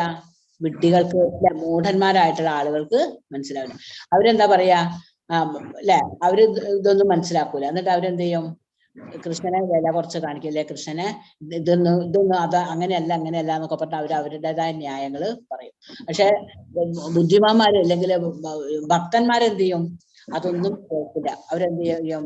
അവർക്ക് ഈ കൃഷ്ണന്റെ എല്ലാ കാര്യങ്ങളിലും, അല്ലെ, കൃഷ്ണന്റെ എല്ലാ കാര്യങ്ങളിലും അവര് എന്താണ്, അവർക്ക് പൂർണ്ണ വിശ്വാസമാണ്. അല്ലെ, അവർക്ക് അറിയാം എന്താണ് ഈ പ്രപഞ്ചം എങ്ങനെ നിലനിൽക്കുന്നത് ആരുടെ കാരുണ്യം കൊണ്ടാണ്? ഭഗവാന്റെ കാരുണ്യം കൊണ്ടാണ്. അല്ലെ, ഭഗവാന് നിലനിൽക്കാൻ എന്താ ആവശ്യമില്ല? ഈ പ്രപഞ്ചത്തിന്റെ ഒന്നും ആവശ്യമില്ല, മറ്റൊന്നിന്റെ ആവശ്യമില്ല. അല്ലെ, ഒന്നിനെ ആശ്രയിച്ചല്ല ഭഗവാൻ നിൽക്കുന്നത്. പക്ഷെ ബാക്കിയെല്ലാം ഉള്ളത് എന്താണ്? ആരെ ആശ്രയിച്ചാ നിൽക്കുന്നത്? ഭഗവാനെ. അത് ആർക്കറിയില്ല? മൂഢന്മാർക്കറിയില്ല, പക്ഷെ ഭക്തന്മാർക്കറിയും. അല്ലെ, ആ സത്യം മനസ്സിലാക്കിയവർക്ക് മാത്രമേ എന്ത് ചെയ്യുള്ളൂ? ഭഗവാനിൽ പൂർണ്ണ വിശ്വാസം ഉണ്ടാവുള്ളൂ. ഭഗവാനിൽ പൂർണ്ണ വിശ്വാസം ഉണ്ടാവുന്നവർക്ക് മാത്രമേ എന്ത് ചെയ്യാൻ പറ്റുള്ളൂ? ഭഗവാനെ കുറിച്ച് കൂടുതൽ അറിയാനും ഭഗവാനിൽ വിശ്വസിക്കാനും സാധിക്കുള്ളൂ. ഇത്രയും മനസ്സിലായോ?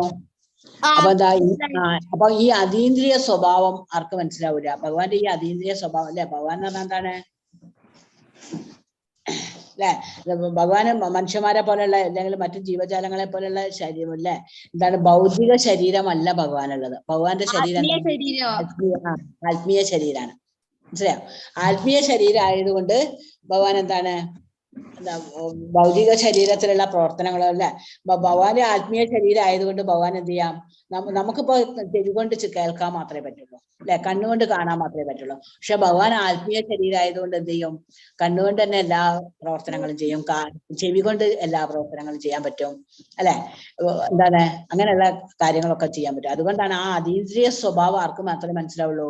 ഭക്തിയുള്ളവർക്ക് മാത്രമേ മനസ്സിലാവുള്ളൂ. അല്ലെങ്കിൽ ഭഗവാനെ പൂർണ്ണമായി വിശ്വസിക്കണം.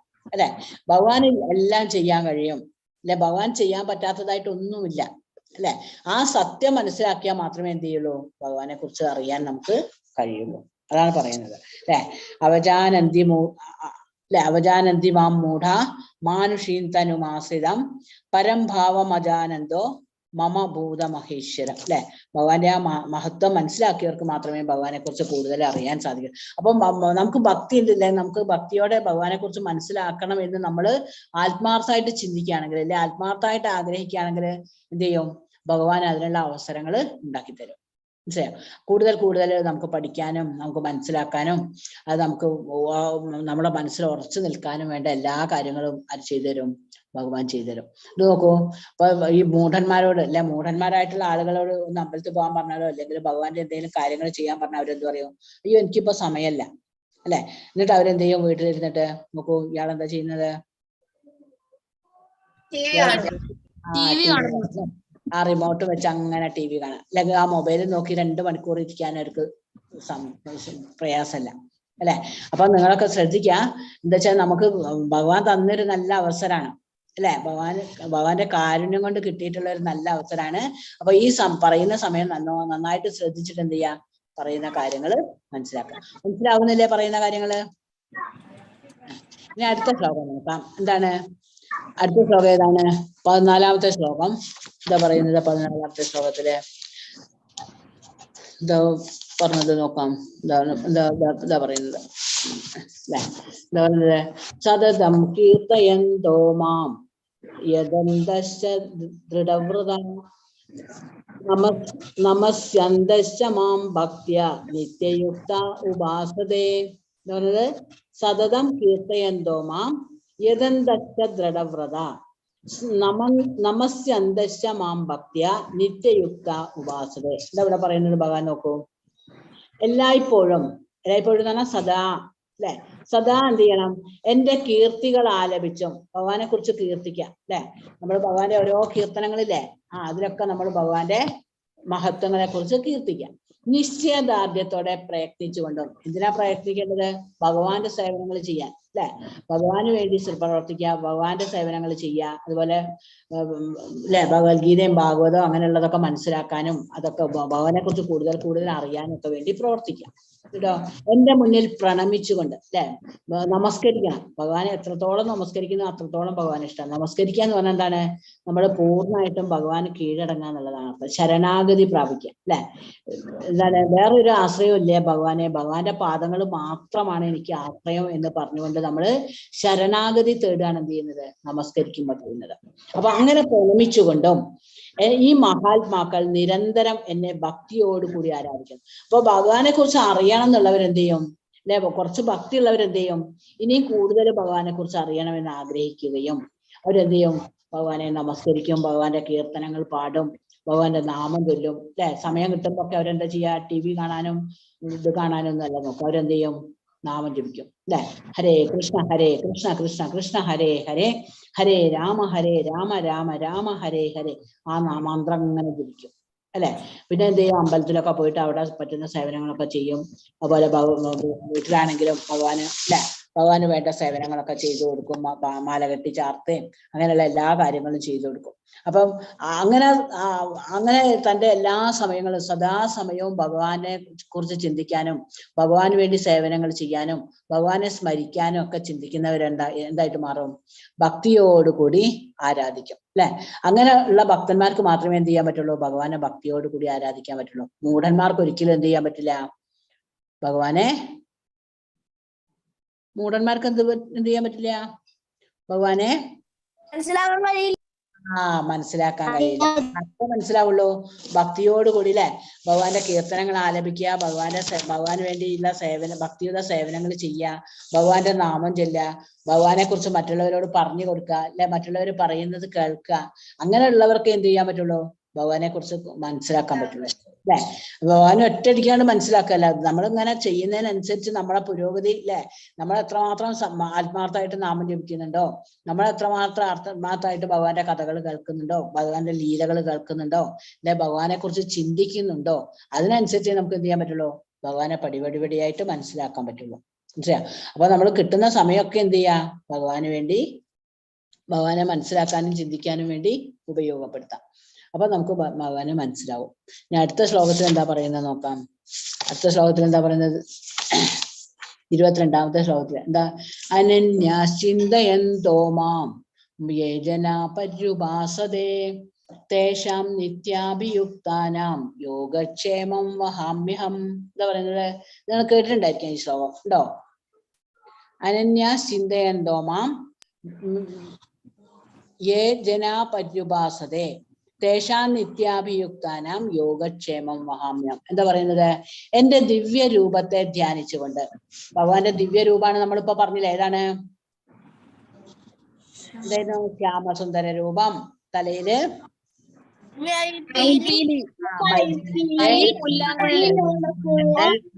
മഞ്ഞപ്പട്ട് ഇട്ടിട്ടുണ്ട്, ധാരാളം മാലകളുണ്ട് അല്ലെ? അങ്ങനെയുള്ള അല്ലെ? അതുപോലെ നീണ്ട കണ്ണുകളാണ് അല്ലെ? ഗോപിക്കുറി തൊട്ടിട്ടുണ്ട്. വളരെ മനോഹരമായിട്ടുള്ള മുഖാണ് അല്ലെ? ആ പുഞ്ചിരിക്കുന്ന മുഖം, അവിടെ അങ്ങനെ ആ പുഞ്ചിരിക്കുന്ന ചുണ്ടിൽ എന്തുണ്ട്? ഓടക്കുഴൽ ഊതുന്നുണ്ട് അല്ലെ? അപ്പൊ ആ സുന്ദരമായ രൂപം വിചാരിച്ചുകൊണ്ട് എന്ത് ചെയ്യാ? ആ എന്റെ ദിവ്യ രൂപത്തെ ധ്യാനിച്ചുകൊണ്ട് നമ്മുടെ മനസ്സിലെപ്പോഴും ഭഗവാന്റെ ആ സുന്ദരമായ രൂപമായിരിക്കണം അല്ലെ? എന്നിട്ട് അതിനെ ധ്യാനിക്കുക. എന്നിട്ട് എന്താ ചെയ്യേണ്ടത്? പൂർണ്ണമായ ഭക്തിയോടെ അല്ലെ? നല്ല ഭക്തി ഉണ്ടാവണം. നല്ല ഭക്തി ഉണ്ടാവുക വെച്ചാൽ എന്താണ്? സദാ ഭഗവാനെ കുറിച്ച് കേൾക്കുക, ഭഗവാനെ കുറിച്ച് പറയുക, ഭഗവാനെ കുറിച്ച് കീർത്തിക്കുക അല്ലെ? ഭഗവാന് സേവനങ്ങൾ ചെയ്യുക പറയുമ്പോൾ നമുക്ക് എന്താണ്? ഭഗവാനെ ഭക്തി വരും അല്ലെ? ഭക്തി ഉള്ളതിനനുസരിച്ച് നമുക്ക് എന്ത് ചെയ്യുള്ളൂ? സദാ ഭഗവാനെ കുറിച്ച് ചിന്തിക്കാനും പറയാനും സാധിക്കുള്ളൂ. അപ്പൊ അങ്ങനെയുള്ള അങ്ങനെ പറഞ്ഞാല് ആരാണോ അല്ലെ ഭക്തിയോടെ ആരാണോ എന്നെ എല്ലായ്പ്പോഴും ആരാധിക്കുന്നത് അല്ലെ? അപ്പൊ നമ്മൾ നന്നായിട്ട് ഭഗവാന്റെ ഒരു കീർത്തനം ചെല്ലുക എന്ന് പറഞ്ഞാൽ അത് ഭഗവാന്റെ ആരാധനയാണ് അല്ലെ? ഭഗവാന്റെ ഒരു ചിത്രം വരയ്ക്കുക എന്ന് പറഞ്ഞാൽ അത് ഭഗവാന്റെ ആരാധനയാണ്. മനസ്സിലായോ? ഭഗവാനെ നമസ്കരിക്കുക എന്ന് പറഞ്ഞാൽ അത് ആരാധനയാണ്.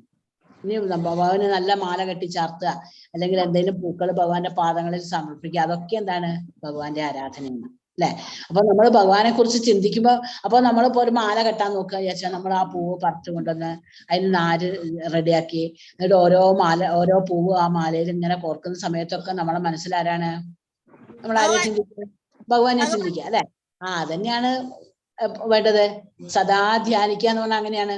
അപ്പൊ നമ്മൾ ഭഗവാൻ എന്തെങ്കിലും സമർപ്പിക്കാൻ വേണ്ടി ഭക്ഷണ സാധനം എന്തെങ്കിലും ഉണ്ടാക്കാൻ വിചാരിക്കാം, പായസമോ അപ്പോ അല്ലെങ്കിൽ എന്തെങ്കിലും ഭക്ഷണം എന്തെങ്കിലും ഉണ്ടാക്കുകയാണെങ്കിൽ നമ്മൾ എപ്പോഴും എന്ത് ശ്രദ്ധിക്കും? ഭഗവാനെ നന്നായിട്ട് അല്ലെ, നല്ല സ്വാദോടുകൂടി നല്ല വൃത്തിയായിട്ട് നന്നായിട്ട് ഉണ്ടാക്കി കൊടുക്കാൻ കഴിയണേന്ന് പ്രാർത്ഥിക്കും. ഭഗവാൻ സ്വീകരിക്കണേ എന്ന് വിചാരിക്കും. അപ്പോഴൊക്കെ നമ്മളെ മനസ്സിൽ ആരാണുള്ളത്? ഭഗവാനാണുള്ളത്. അതന്നെ. അങ്ങനെ നമ്മൾ എന്ത് ചെയ്യണം? ആരാണോ എന്നെ എല്ലായ്പ്പോഴും ആരാധിക്കുന്നത് അവർക്കുള്ളതെല്ലാം ഞാൻ നൽകും. അവർക്ക് എന്താണോ ആവശ്യമുള്ളത് അതാണ് നമ്മൾ പറയുന്നത്. നമ്മൾ അമ്പലത്തിൽ പോയിട്ട് ഇങ്ങനെ കുറെ കാര്യങ്ങൾ പറയേണ്ട ആവശ്യമൊന്നുമില്ല അല്ലെ? കുറെ ഇപ്പൊ നമ്മൾ അമ്പലത്തിൽ പോയാൽ കുറെ ആവശ്യങ്ങളാണ് പറയും. എന്ത് പറയും? അത് വേണം, നല്ല ജോലി വേണം, നല്ലോണം പഠിക്കാൻ കഴിയണം, നല്ല മാർക്ക് കിട്ടണം അല്ലെ, ആ ജോലി കിട്ടണം, കല്യാണം കഴിയണം, അങ്ങനെ ഓരോ ആഗ്രഹങ്ങൾ ഓരോരുത്തർ പറയും. പക്ഷെ അങ്ങനെ നമ്മൾ നല്ല ഭക്തന്മാർ ഒരിക്കലും അങ്ങനെ ആഗ്രഹങ്ങൾ പറയേണ്ട ആവശ്യമില്ല. നമ്മൾ സദാ ഭഗവാനെ ആരാധിക്കുക, ഭഗവാന്റെ ഭഗവാനെ പ്രാർത്ഥിക്കുക അല്ലെ, ഭക്തിയുത സേവനങ്ങൾ ചെയ്യുക. ഒക്കെ ചെയ്താൽ ഭഗവാൻ എന്ത് ചെയ്യും? നമ്മൾക്ക് എന്താണോ വേണ്ടത് അല്ലെ, നമുക്ക് ഓരോ സമയത്തും ആവശ്യമുള്ളത് നമുക്കറിയില്ല. നമുക്ക് എന്താ ആവശ്യമുള്ളതെന്ന് അറിയോ? ഇപ്പൊ നമ്മൾ വിചാരിക്കുക നമുക്ക് ഇന്ന സാധനം ആവശ്യം വിചാരിച്ചാൽ നമ്മൾ ആ സാധനം വാങ്ങിയാൽ ചിലപ്പോൾ അതുകൊണ്ട് നമുക്ക് ബുദ്ധിമുട്ടാവും അല്ലെ, നമ്മൾ അതുകൊണ്ടാണ് വിഷമിക്കും അല്ലെ. അപ്പൊ നമുക്കറിയില്ല എന്താ വേണ്ടതെന്ന്. അപ്പൊ നമ്മൾ എന്താ വേണമെന്ന് പ്രാർത്ഥിക്കല്ല വേണ്ടത്. എന്താണ് നമുക്ക് എന്താണോ വേണ്ടത് അത് ആര് തരും? ഭഗവാൻ തരും. മാത്രല്ല പിന്നെന്താണ്? അവർക്കുള്ളതെല്ലാം ഞാൻ സംരക്ഷിക്കുകയും ചെയ്യും. മനസ്സിലായോ? നമുക്ക് എന്തെങ്കിലും ഉണ്ടെങ്കിൽ അല്ലെ, ഭഗവാന്റെ കാരുണ്യം കൊണ്ടാണ് നമുക്ക് എന്തെങ്കിലും ഉണ്ടാവുന്നത് അല്ലെ. ആ ഭഗവാന്റെ കാരുണ്യം കൊണ്ട് ഉണ്ടായിട്ടുള്ള എന്തെങ്കിലും സാധനങ്ങൾ നമ്മളെ കയ്യിലുണ്ടെങ്കിൽ അല്ലെ നമുക്ക് ഉണ്ടെങ്കിൽ എന്ത് ചെയ്യും? ഭഗവാൻ അത് സംരക്ഷിക്കുകയും ചെയ്യും. അപ്പൊ ഭഗവാന്റെ ആ കാരുണ്യം മാത്രമാണ് നമുക്ക് വേണ്ടത് അല്ലെ. ഭഗവാന്റെ കാരുണ്യം എന്ന് പറഞ്ഞാൽ എന്താണ്? അത് പോയി വാങ്ങാൻ പറ്റുമോ? ഇല്ല അല്ലെ. അതെന്ത് വേണം? അതിന് നമ്മൾ ഭക്തിയുടെ സേവനങ്ങൾ ചെയ്യുക, ഭഗവാനെ സദാ സ്മരിക്കുക അല്ലെ, സദാ ഭഗവാനെ സ്മരിക്കുക. അതാണ് അതിനു വേണ്ടിയാണ് നമ്മൾ എന്ത് ചെയ്യുന്നത്? നാമം ചൊല്ലുന്നത്. നാമം ചൊല്ലുമ്പോ 3 കാര്യങ്ങൾ നമ്മൾ ചെയ്യുന്നുണ്ട്. എന്തൊക്കെയായിരുന്നു? ശ്രവണം, കീർത്തനം, സ്മരണം. അപ്പൊ സ്മരിക്കുക എന്ന് പറഞ്ഞാൽ എന്താ തന്നെ? ഭഗവാന്റെ ആ മനോഹരമായ രൂപം അല്ലെ, സുന്ദരമായ രൂപം, ആ ശ്യാമസുന്ദരമായ രൂപം നമ്മളെ മനസ്സിൽ എപ്പോഴും കാണാന്ന് പറഞ്ഞാൽ എന്താണ്? നമ്മൾ സദാ ഭഗവാനെ ഓർക്കുന്നുണ്ട്. മനസ്സിലായോ? സദാ ഭഗവാനെ ഓർക്കുമ്പോ നമുക്ക് എപ്പോഴും ആ ഭഗവാന്റെ ആ രൂപം നമ്മുടെ മനസ്സിൽ വരുമല്ലോ. അപ്പൊ അങ്ങനെ ആയി കഴിഞ്ഞാൽ നമ്മളെ എന്താണ്? നമ്മളെ ആവശ്യങ്ങൾ എന്താണോ, നമുക്ക് എന്താണോ ആവശ്യമുള്ളത്, ജോലി ആവശ്യമുണ്ടെ ജോലി തരും, ഇനി വേറെന്താ ആവശ്യമുണ്ടെ അത് ആര് ഇതാക്കി തരും? ഭഗവാൻ തരും. അതൊക്കെ ചിലപ്പോ എന്താണ്? മൂഢന്മാർക്ക് അതൊന്നും പറഞ്ഞാൽ മനസ്സിലാവില്ല. മൂഢന്മാരെന്ത് പറയും? അപ്പൊ ഭഗവാൻ ശരിയാക്കി തരും, നീ അവിടെ ഇരുന്നോന്ന് പറയും അല്ലെ. അവരെന്ത് ചെയ്യുന്നൊരു കുറെ കഠിനാധ്വാനം ചെയ്യും, ചിലപ്പോ അവർക്കൊന്നും ശരിയാവില്ല. പക്ഷെ ഭഗവാനെ പൂർണ്ണമായിട്ട് വിശ്വാസമുള്ളവർക്ക് എന്താണ്? ഭഗവാൻ അത് ശരിയാക്കി കൊടുക്കും അല്ലെ. പക്ഷെ ഭഗവാനെ പൂർണ്ണമായിട്ട് വിശ്വാസം വേണം. മനസ്സിലായോ? അങ്ങനെ ഭഗവാൻ ചെയ്യോ എന്നുള്ളൊരു സംശയം തോന്നിക്കഴിഞ്ഞാൽ ഭഗവാൻ ചെയ്യില്ല. അപ്പൊ നമുക്ക് അത്രയും പൂർണ്ണ വിശ്വാസം വേണമെങ്കിൽ എന്ത് വേണം? നമ്മൾ നന്നായിട്ട് നാമം ജപിക്കണം അല്ലെ. നമുക്ക് ഓരോ ദിവസം എത്ര നാമം ജപിക്കാൻ പറ്റും? ഇപ്പൊ അവധിക്കാലൊക്കെ അല്ലെ, നിങ്ങൾക്ക് കൂടുതൽ സമയം നാമം ജപിക്കാൻ പറ്റും അല്ലെ. രാവിലെയൊക്കെ 1 മണിക്കൂറൊക്കെ ഇരുന്ന് പറ്റുമെങ്കിൽ നാമം ജപിക്കുക. വൈകുന്നേരം അതെ, ഈ ഗീതാ ക്ലാസ് കഴിഞ്ഞിട്ട് കുറച്ച് സമയം അവിടെ ഇരുന്ന് നാമം ജപിക്കുക. അങ്ങനെയൊക്കെ ആകുമ്പോ എന്താണ്? ഭഗവാന്റെ കാരുണ്യം നമുക്ക് കിട്ടും. നമ്മൾ ഇനി കുറച്ച് നാമം ജപിച്ചിട്ടില്ലെങ്കിലും അതിന്റെ ഇതുകൊണ്ട്, അല്ലെങ്കിൽ നമ്മൾ കുറച്ച് സമയം ഭഗവാനെ സ്മരിക്കുന്നുള്ളൂ എങ്കിലും അതിന്റെ കാരുണ്യം ആര് തരും? ഭഗവാൻ തരും. അതിന്റെ നന്മ അല്ലെങ്കിൽ അതിന്റെ ഐശ്വര്യം എപ്പോഴും ഭഗവാൻ നമുക്ക് തരും. അപ്പൊ നമ്മൾ സദാ നാമം ജപിക്കുകയും സദാ ഭഗവാന്റെ കാര്യങ്ങൾ ചെയ്യുകയാണെങ്കിലോ നമുക്ക് വേണ്ടതൊക്കെ അവർ തരും, ഭഗവാൻ തരും. പിന്നെ നമ്മളെ എപ്പോഴും സംരക്ഷിക്കും. ഇപ്പൊ പ്രഹ്ലാദൻ എന്തെങ്കിലും കാര്യങ്ങൾ ഉണ്ടായിരുന്നോ? പ്രഹ്ലാദൻ എന്താണ്? സദാ നാമം ജപിക്കുക അല്ലെ. എന്തെല്ലാം ബുദ്ധിമുട്ടുകൾ പ്രഹ്ലാദന്റെ ജീവിതത്തിൽ വന്നു. ഒരിക്കൽ പോലും പ്രഹ്ലാദൻ എന്ത് ചെയ്തില്ല? വിഷമിച്ചിട്ടുണ്ടോ? അല്ല, ബുദ്ധിമുട്ട് എന്ന് വെച്ചാൽ പല ദുരിതങ്ങൾ ഉണ്ടെങ്കിലും പ്രഹ്ലാദൻ ഒരിക്കലും എന്തില്ലായിരുന്നു? ഭഗവാൻ ഉണ്ട്, ഭഗവാൻ പൂർണ്ണമായിട്ട് എന്നെ സംരക്ഷിക്കുന്നുള്ള പൂർണ്ണ വിശ്വാസം ഉള്ളത് കൊണ്ടാണ് എന്ത് ചെയ്തത്? ഭഗവാൻ ഒരു അവതാരം തന്നെ എടുത്തു അല്ലെ. നരസിംഹമായിട്ട് അവതരിച്ചിട്ട് എന്ത് ചെയ്തു? ആ ഭക്ത പ്രഹ്ലാദനെ രക്ഷിച്ചു. സുദാമാവിന് അങ്ങനെയാണ്. സുദാമാവെല്ലാം ഭഗവാൻ വിട്ടുകൊടുത്തതാ. സുദാമാവിന് ഒന്നിനെ പറ്റിയും പരാതിയില്ല, പരിഭവമല്ല, ഒന്നുമില്ല. എപ്പോഴും എന്താണ്? എപ്പോഴും എന്താ ജപിക്കുക? ഭഗവാനെ വിചാരിക്കും അല്ലെ. ഹരേ കൃഷ്ണ എന്ന് ജപിക്കും. അതാണ്. അപ്പം ആരാധിക്കുന്നത് ഇത് വളരെ പ്രധാനപ്പെട്ട ശ്ലോകാണ്. അനന്യാശ്ചിന്തയൻ തോമാം യേജനാപര്യുപാസതേ തേഷാം നിത്യാഭിയുക്താനാം യോഗക്ഷേമം വഹാമ്യഹം. എന്താ പറയുന്നത്? എന്റെ ദിവ്യ രൂപത്തെ ധ്യാനിച്ചുകൊണ്ട് പൂർണ്ണമായ ഭക്തിയോടെ ആരാണോ എന്നെ എല്ലായ്പ്പോഴും ആരാധിക്കുന്നത്, അല്ലെ, പൂർണ്ണ ഭക്തിയോടുകൂടി ഭഗവാനെ ആരാധിച്ചാൽ മാത്രം മതി. എന്നിട്ടോ അവർക്ക് വേണ്ടുന്നതെല്ലാം ഞാൻ നൽകും. അല്ലെ, അവരിങ്ങനെ നമ്മളിങ്ങനെ ഓരോ ലിസ്റ്റ് കൊടുക്കേണ്ട ആവശ്യമൊന്നുമില്ല. അല്ലെ, ഓരോ ദിവസവും ഭഗവാൻ ഇങ്ങനെ ഓരോ ലിസ്റ്റ് ഇന്ന് ശരിയാക്കണേ, എന്ന് നന്നാക്കി തരണേ എന്നൊന്നും പറയേണ്ട ആവശ്യമില്ല. നമുക്ക് എന്താ വേണ്ടത് ഭഗവാൻ അറിയാം, ഭഗവാൻ അത് ശരിയാക്കും. എന്നിട്ട് അത് മാത്രല്ല അവർക്കുള്ളതെല്ലാം ഞാൻ സംരക്ഷിക്കുകയും ചെയ്യും. അവർക്ക് ഒരു നാശം വരാതെ, അല്ലെ, ഒരു ആപത്ത് വരാതെ ആര് കാക്കും? ഭഗവാൻ കാക്കും. അല്ലെങ്കിൽ എപ്പോഴും ഭഗവാന്റെ കാരുണ്യം അവർക്ക് ഉണ്ടായിരിക്കും. അതാണ് അല്ലെ, അവരുടെ ഭഗവാന്റെ സംരക്ഷണവും കാരുണ്യം എപ്പോഴും ആർക്കുണ്ടായിരിക്കും? ഭക്തന്മാർക്ക് ഉണ്ടായിരിക്കും. അതുകൊണ്ടാണ് ഭക്തന്മാർക്ക് ഒരിക്കലും എന്തില്ല, ഒന്നിനെ കുറിച്ചും വിഷമവും പരാതിയില്ല. അല്ലെ, അവരെന്ത് വന്നാലും എന്ത് ചെയ്യും? നല്ലത് വന്നാൽ എന്ത് വിചാരിക്കും? ഭഗവാന്റെ അനുഗ്രഹമാണെന്ന് വിചാരിക്കും. വിഷമായിട്ടോ അല്ലെങ്കിൽ ബുദ്ധിമുട്ടായിട്ടോ വന്നാൽ അവരെന്ത് വിചാരിക്കും? ഭഗവാന്റെ കാരുണ്യം കൊണ്ട് കുറച്ച് കുറഞ്ഞു, അല്ലെ, ഭഗവാന്റെ കാരുണ്യം കൊണ്ട് കുറച്ച് ബുദ്ധിമുട്ടേ ഉണ്ടായുള്ളൂ, അല്ലെങ്കിൽ വലിയ ബുദ്ധിമുട്ടില്ലാതെ ഭഗവാൻ കാത്തു എന്ന് വിചാരിക്കും. മനസ്സിലായോ? അപ്പൊ അതുകൊണ്ട് അവരൊരിക്കലും എന്തില്ല, പരാതിയൊന്നും പറയില്ല. അവരെപ്പോഴും എന്ത് ചെയ്യും? ഭഗവാനെ കാരുണ്യം ഉണ്ടാവണേ, അല്ലെ. ഹരേ കൃഷ്ണ കൃഷ്ണ കൃഷ്ണ ഹരേ ഹരേ, ഹരേ രാമ രാമ രാമ ഹരേ ഹരേ, അത് ജപിക്കും. ഇനി നോക്കൂ, ഇനി പല ആൾക്കാരും പല ആരാധന നടത്തുക. എന്താ ചെയ്യാ? ദേവന്മാരെ ആരാധിക്കുന്നവർ ദേവന്മാരോടൊപ്പം ജനിക്കും. ഇനി നമ്മൾ ഓരോരുത്തരെ ആരാധിക്കുന്ന രീതിയാണ് പറയുന്നത്. ദേവന്മാരെയാണ് ആരാധിക്കുന്നതെങ്കിൽ അവർ ആരോടൊപ്പം ജനിക്കും? ദേവന്മാരോടൊപ്പം ജനിക്കും. ഈ ദേവന്മാർക്ക് ബ്രഹ്മാവ്, അല്ലെ, ബ്രഹ്മാവിന് പോലും എന്തുണ്ട്? ബ്രഹ്മാവിനെ ഭഗവാൻ സൃഷ്ടിച്ചതാണ്. ബ്രഹ്മാവിന് പോലും എന്തുണ്ട്? ബ്രഹ്മാവൊക്കെ ഭൗതിക ലോകത്തിലാണ്.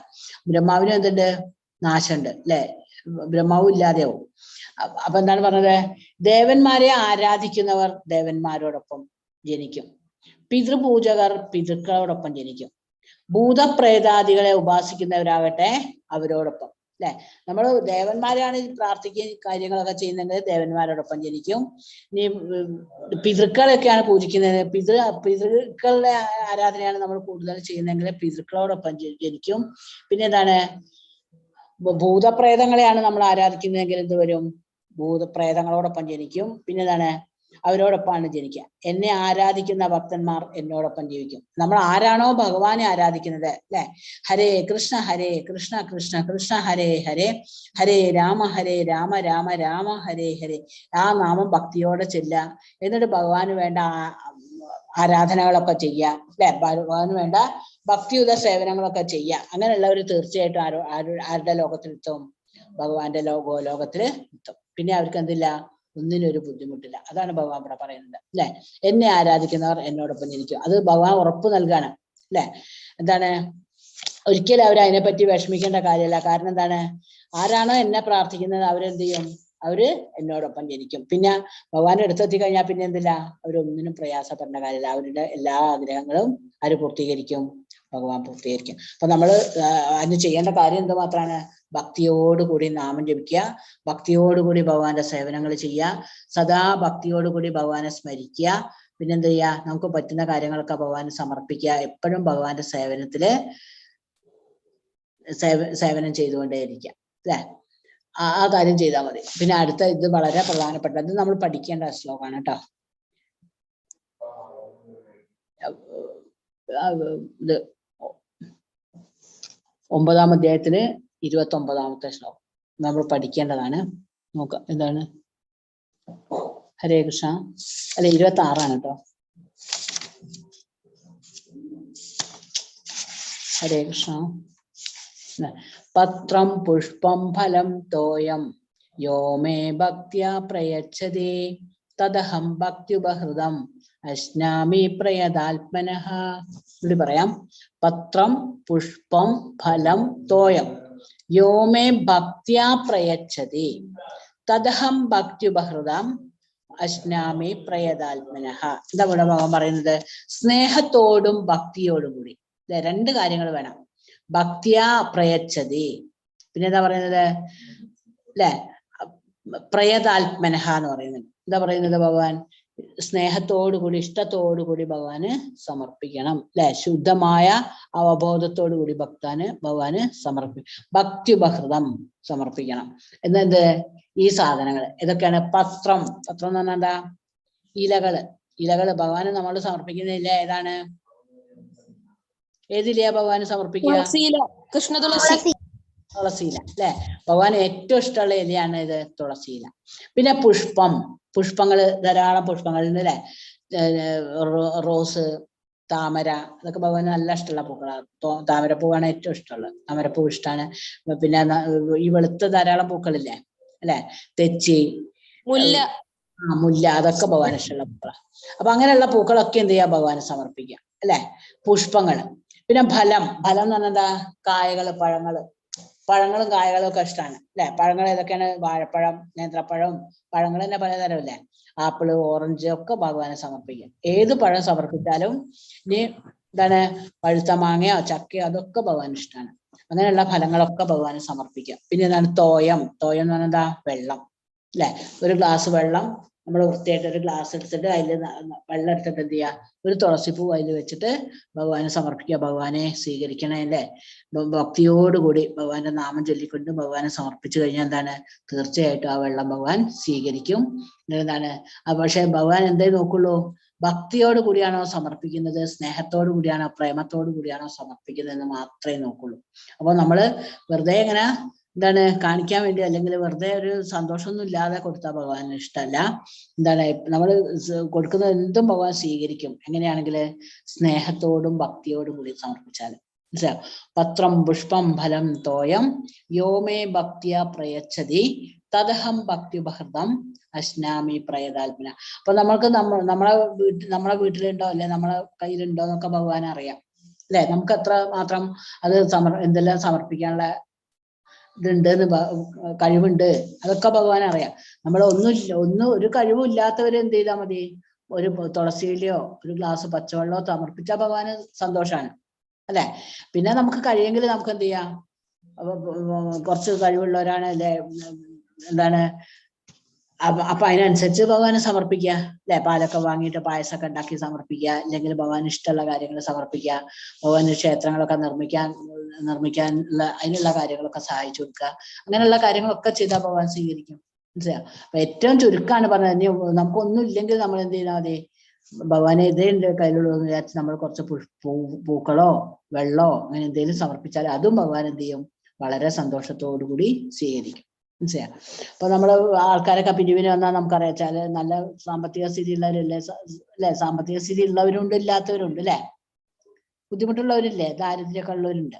അപ്പൊ ബുദ്ധിമുട്ടുള്ളവരെന്ത് ചെയ്താൽ മതി അല്ലെ. അപ്പം നല്ല പൈസ ഉള്ള വീട്ടിലുള്ളവരെന്ത് ചെയ്യും? എന്തെങ്കിലും സംഭാവനയ്ക്കൊക്കെ വന്നാൽ എന്ത് ചെയ്യും? 1000 2000 ഒക്കെ കൊടുക്കും. പക്ഷെ ചിലപ്പോ ഒന്നും ഇല്ലാത്ത വീട്ടിലുള്ള ആൾക്കാരാണെങ്കിൽ എന്ത് ചെയ്യും? ഒരു 10 രൂപയോ 20 രൂപയോ ഒക്കെ കൊടുക്കും. പക്ഷെ ഭഗവാനെ സംബന്ധിച്ച് ഈ 2000 രൂപയും ഈ 10 രൂപ എന്താണ്? തുല്യമാണ്. മനസ്സിലായോ? പക്ഷെ എന്താണ്? ഭക്തിയോട് കൂടി കൊടുക്കുക എന്ന് മാത്രം. മനസ്സിലായോ? നീ 10 രൂപയെ തന്നുള്ളൂ എന്നൊന്നും ഭഗവാന് തോന്നില്ല. കാരണം എന്താ? നമ്മൾ സന്തോഷത്തോട് കൂടി കൊടുക്കുമ്പോൾ എന്താണ്? ആ 10 രൂപ വളരെ വളരെ വിലപ്പെട്ടതാണ് അല്ലെ. ഇല്ലാത്തവരെ സംബന്ധിച്ച് ആ 10 രൂപ നല്ല ബുദ്ധിമുട്ടുള്ള നല്ലതായിരിക്കില്ലേ. അപ്പൊ അതെന്ത് ചെയ്യാ? ഭഗവാൻ അത് എന്ത് ചെയ്യും? സന്തോഷത്തോടെ സ്വീകരിക്കും. അപ്പൊ ഭഗവാൻ ഇവരോട് പറയുന്നുണ്ട് അല്ലെ. എന്താണ്? ഈ ഇത് നിങ്ങൾ കേട്ടിട്ടുണ്ടായിരിക്കും. മേൽപ്പത്തൂരാണ് നാരായണീയ എഴുതിയിട്ടുള്ളത് അല്ലെ. മഹാപണ്ഡിതനാണ്. അതേസമയം പൂന്താനം നമ്പൂതിരി എന്ന് പറഞ്ഞാൽ എന്താണ്? അത്ര പണ്ഡിതനൊന്നും അല്ല, പക്ഷെ ജ്ഞാനപ്പാൻ എഴുതിയ കവിയാണ്. നല്ല മലയാള ഭാഷയിലാണ് അദ്ദേഹം എഴുതുന്നത് അല്ലെ. അപ്പം ഈ പൂന്താനത്തോട് വലിയ കുറച്ചൊരു അല്ലെ, പൂന്താനത്തെക്കാളും എനിക്ക് വലിയ വിവരമുണ്ട്, സംസ്കൃത പണ്ഡിതനാണ് എന്നുള്ള ഒരു ഭാവം ആർക്കുണ്ടായിരുന്നു?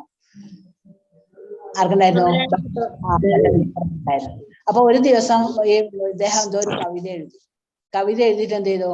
ഇതൊന്ന് തിരുത്തി തരുമോ, തെറ്റുണ്ടോ നോക്കുമോ എന്ന് പറഞ്ഞിട്ട് ആരെടുത്ത് കൊടുത്തു? ഭട്ടതിരിപ്പാടിന്റെ അടുത്ത് ആര് കൊടുത്തു? പൂന്താനം നമ്പൂതിരി കൊടുത്തു. പക്ഷേ അപ്പൊ അദ്ദേഹം എന്ത് പറഞ്ഞു? ഈ മലയാളത്തിലുള്ളതൊന്നും എനിക്ക് നോക്കാൻ സമയമല്ല, അത് വേറെ ആരെയും കാണിച്ചോളൂ എന്ന് പറഞ്ഞു. അതൊന്ന് പറഞ്ഞതും ഭട്ടതിരിക്ക് എന്താണ്? ഭട്ടതിരിക്ക് അല്ലെ വാദത്തിന്റെ അസുഖമുള്ള ആളാണ്. അന്ന് ഭട്ടതിരിക്ക് വാദം അങ്ങോട്ട് കൂടി. വാദം കണ്ട് കൂടി ആകെ വേദനയും ബുദ്ധിമുട്ടായിട്ട് സഹിക്കാൻ പറ്റാത്ത വേദന. അന്ന് രാത്രി ഉറക്കമൊന്നും വരുന്നില്ല. പിന്നെ അങ്ങനെ ഉറക്കം ഒരു കുറച്ചിങ്ങനെ കടന്ന് അപ്പൊ ഇങ്ങനെ പെട്ടെന്ന് വിചാരിക്കുക, എന്താ ഭഗവാനെ ഇങ്ങനെ വിഷമിക്കേണ്ട ആവശ്യം ഇല്ലേ, എന്തിനാ ഞാൻ ഇങ്ങനെ വിഷമിക്കുന്നത്, എന്താ അങ്ങനെ കാരണം എന്നൊക്കെ ഇങ്ങനെ ആലോചിച്ചപ്പോഴാണ് ഭഗവാൻ വന്നിട്ട് ഭദ്രദ്രിയോട് പറഞ്ഞത്രേ, അത് ഇങ്ങനെ പൂന്താനത്തിന്റെ മനസ്സിനെ വിഷമിപ്പിച്ച് എനിക്ക് ഇഷ്ടമായില്ല, അത് നോക്കി കൊടുക്കണം അല്ലെ. പൂന്താനത്തിന്റെ അല്ല ഭട്ടതിരിയുടെ ജ്ഞാനത്തെക്കാൾ അല്ലെ പൂന്താനത്തിന്റെ അല്ലെ അങ്ങയുടെ വിഭക്തിയേക്കാൾ എനിക്കിഷ്ടം എന്താണ്, പൂന്താനത്തിന്റെ ഭക്തിയാണ് അല്ലെ. അപ്പം ആ പരിശുദ്ധ ഭക്തനായിട്ടുള്ള അദ്ദേഹത്തെ വിഷമിച്ചത് എനിക്ക് ഒരിക്കലും ഇഷ്ടമായിട്ടില്ല. അദ്ദേഹത്തിന്റെ ആ കാവ്യം ശരിയാക്കി നോക്കി കൊടുക്കാൻ പറഞ്ഞു.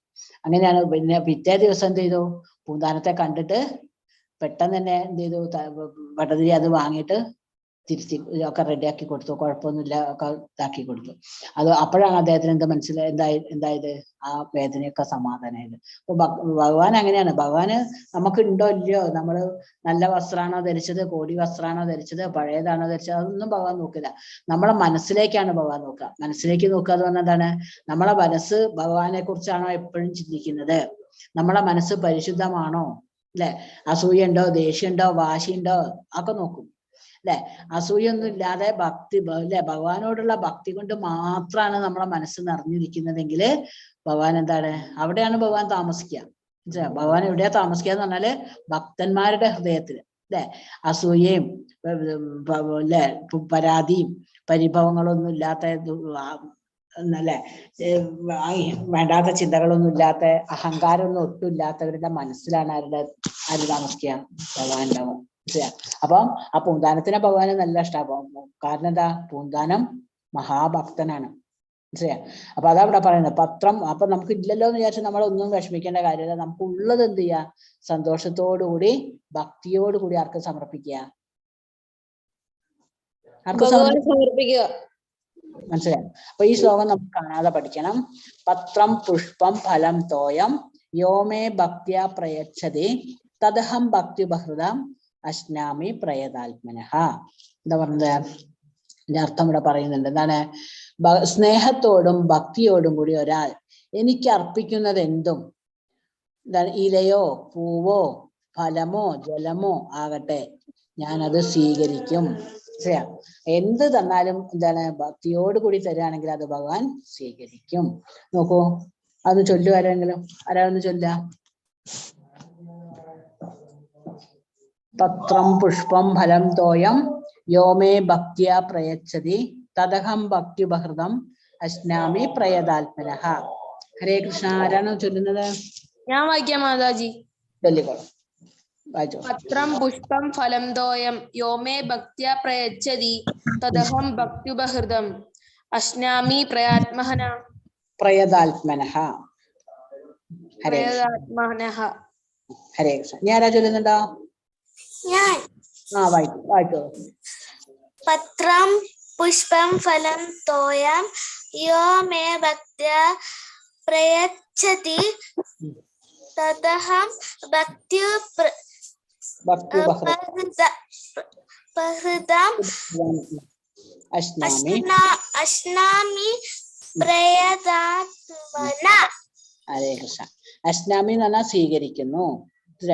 പ്രയതാത്മനഃ എന്ന് പറഞ്ഞാൽ എന്താണ് അല്ലെ, ശുദ്ധമായ ബോധത്തോടു കൂടി അല്ലെ, ശുദ്ധമായ അവബോധത്തോടു കൂടിയവനായ ഭഗവാൻ എന്ത് ചെയ്യും, നമ്മൾ സ്നേഹപൂർവം ഭക്തിയോടുകൂടി ഇവയൊക്കെ സമർപ്പിച്ചാൽ ആര് സ്വീകരിക്കും, ഭഗവാൻ സ്വീകരിക്കും.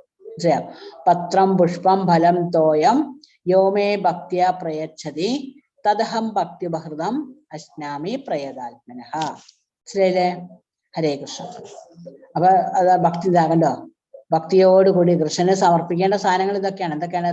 തുളസിയിലകള്, പിന്നെ പുഷ്പങ്ങള് അല്ലെ, ഫലങ്ങള്. എന്ത് ഫലവും ഭഗവാൻ സ്വീകരിക്കും അല്ലെ. ചക്കയും പഴവും മാങ്ങയും ഒക്കെ ഭഗവാൻ ഇഷ്ടമാണ്.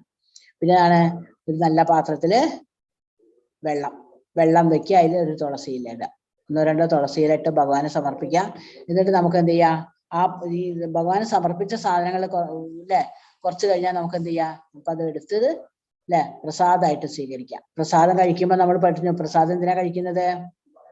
പ്രസാദം കഴിക്കുമ്പോഴുള്ള ഗുണങ്ങളൊക്കെ നമ്മൾ പഠിച്ചില്ലേ? ഇതൊക്കെയാണ് മനസ്സിനെ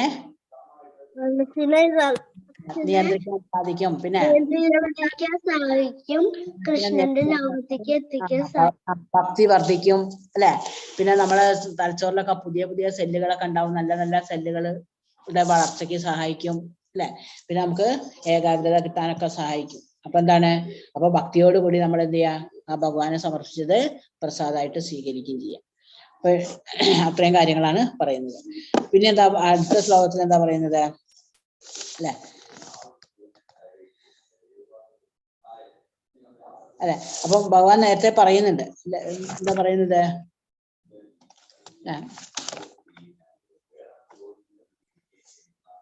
വസ്ത്രം പുഷ്പം ഫലം തോയം യോമേ ഭക്തിയ പ്രയച്ഛതി തദഹം ഭക്തി ബഹ്ല അശ്നാമി പ്രേതാത്മനഃ അല്ലെ. സൃഷ്ടി, ഭഗവാൻ സൃഷ്ടിച്ചവ നമ്മൾ നേരത്തെ പഠിച്ചിട്ടുണ്ട്. ഭഗവാൻ സൃഷ്ടിച്ചവയൊക്കെ എന്ത് ചെയ്യും, വളരുന്നു അല്ലെ. ആ ഭഗവാൻ സൃഷ്ടിച്ച എല്ലാറ്റിനും എന്തുണ്ട്, ആത്മാവുണ്ട് അല്ലെ.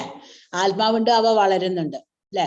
മനുഷ്യ നിർമ്മിതമായതിനൊന്നും എന്തില്ല, ആത്മാവില്ല, അത് വളരില്ല അല്ലെ. ആത്മാവില്ലാത്തതുകൊണ്ട് അത് വളരുന്നില്ല. അതൊക്കെ നമ്മൾ പഠിച്ചിട്ടുണ്ട് അല്ലെ. ഹരേ കൃഷ്ണ. ഇതൊക്കെ ഭഗവാന് സമർപ്പിച്ചിട്ടുള്ള കാര്യങ്ങളാണ്. എന്താ പറഞ്ഞത്, യത് കരോഷി അല്ലെ.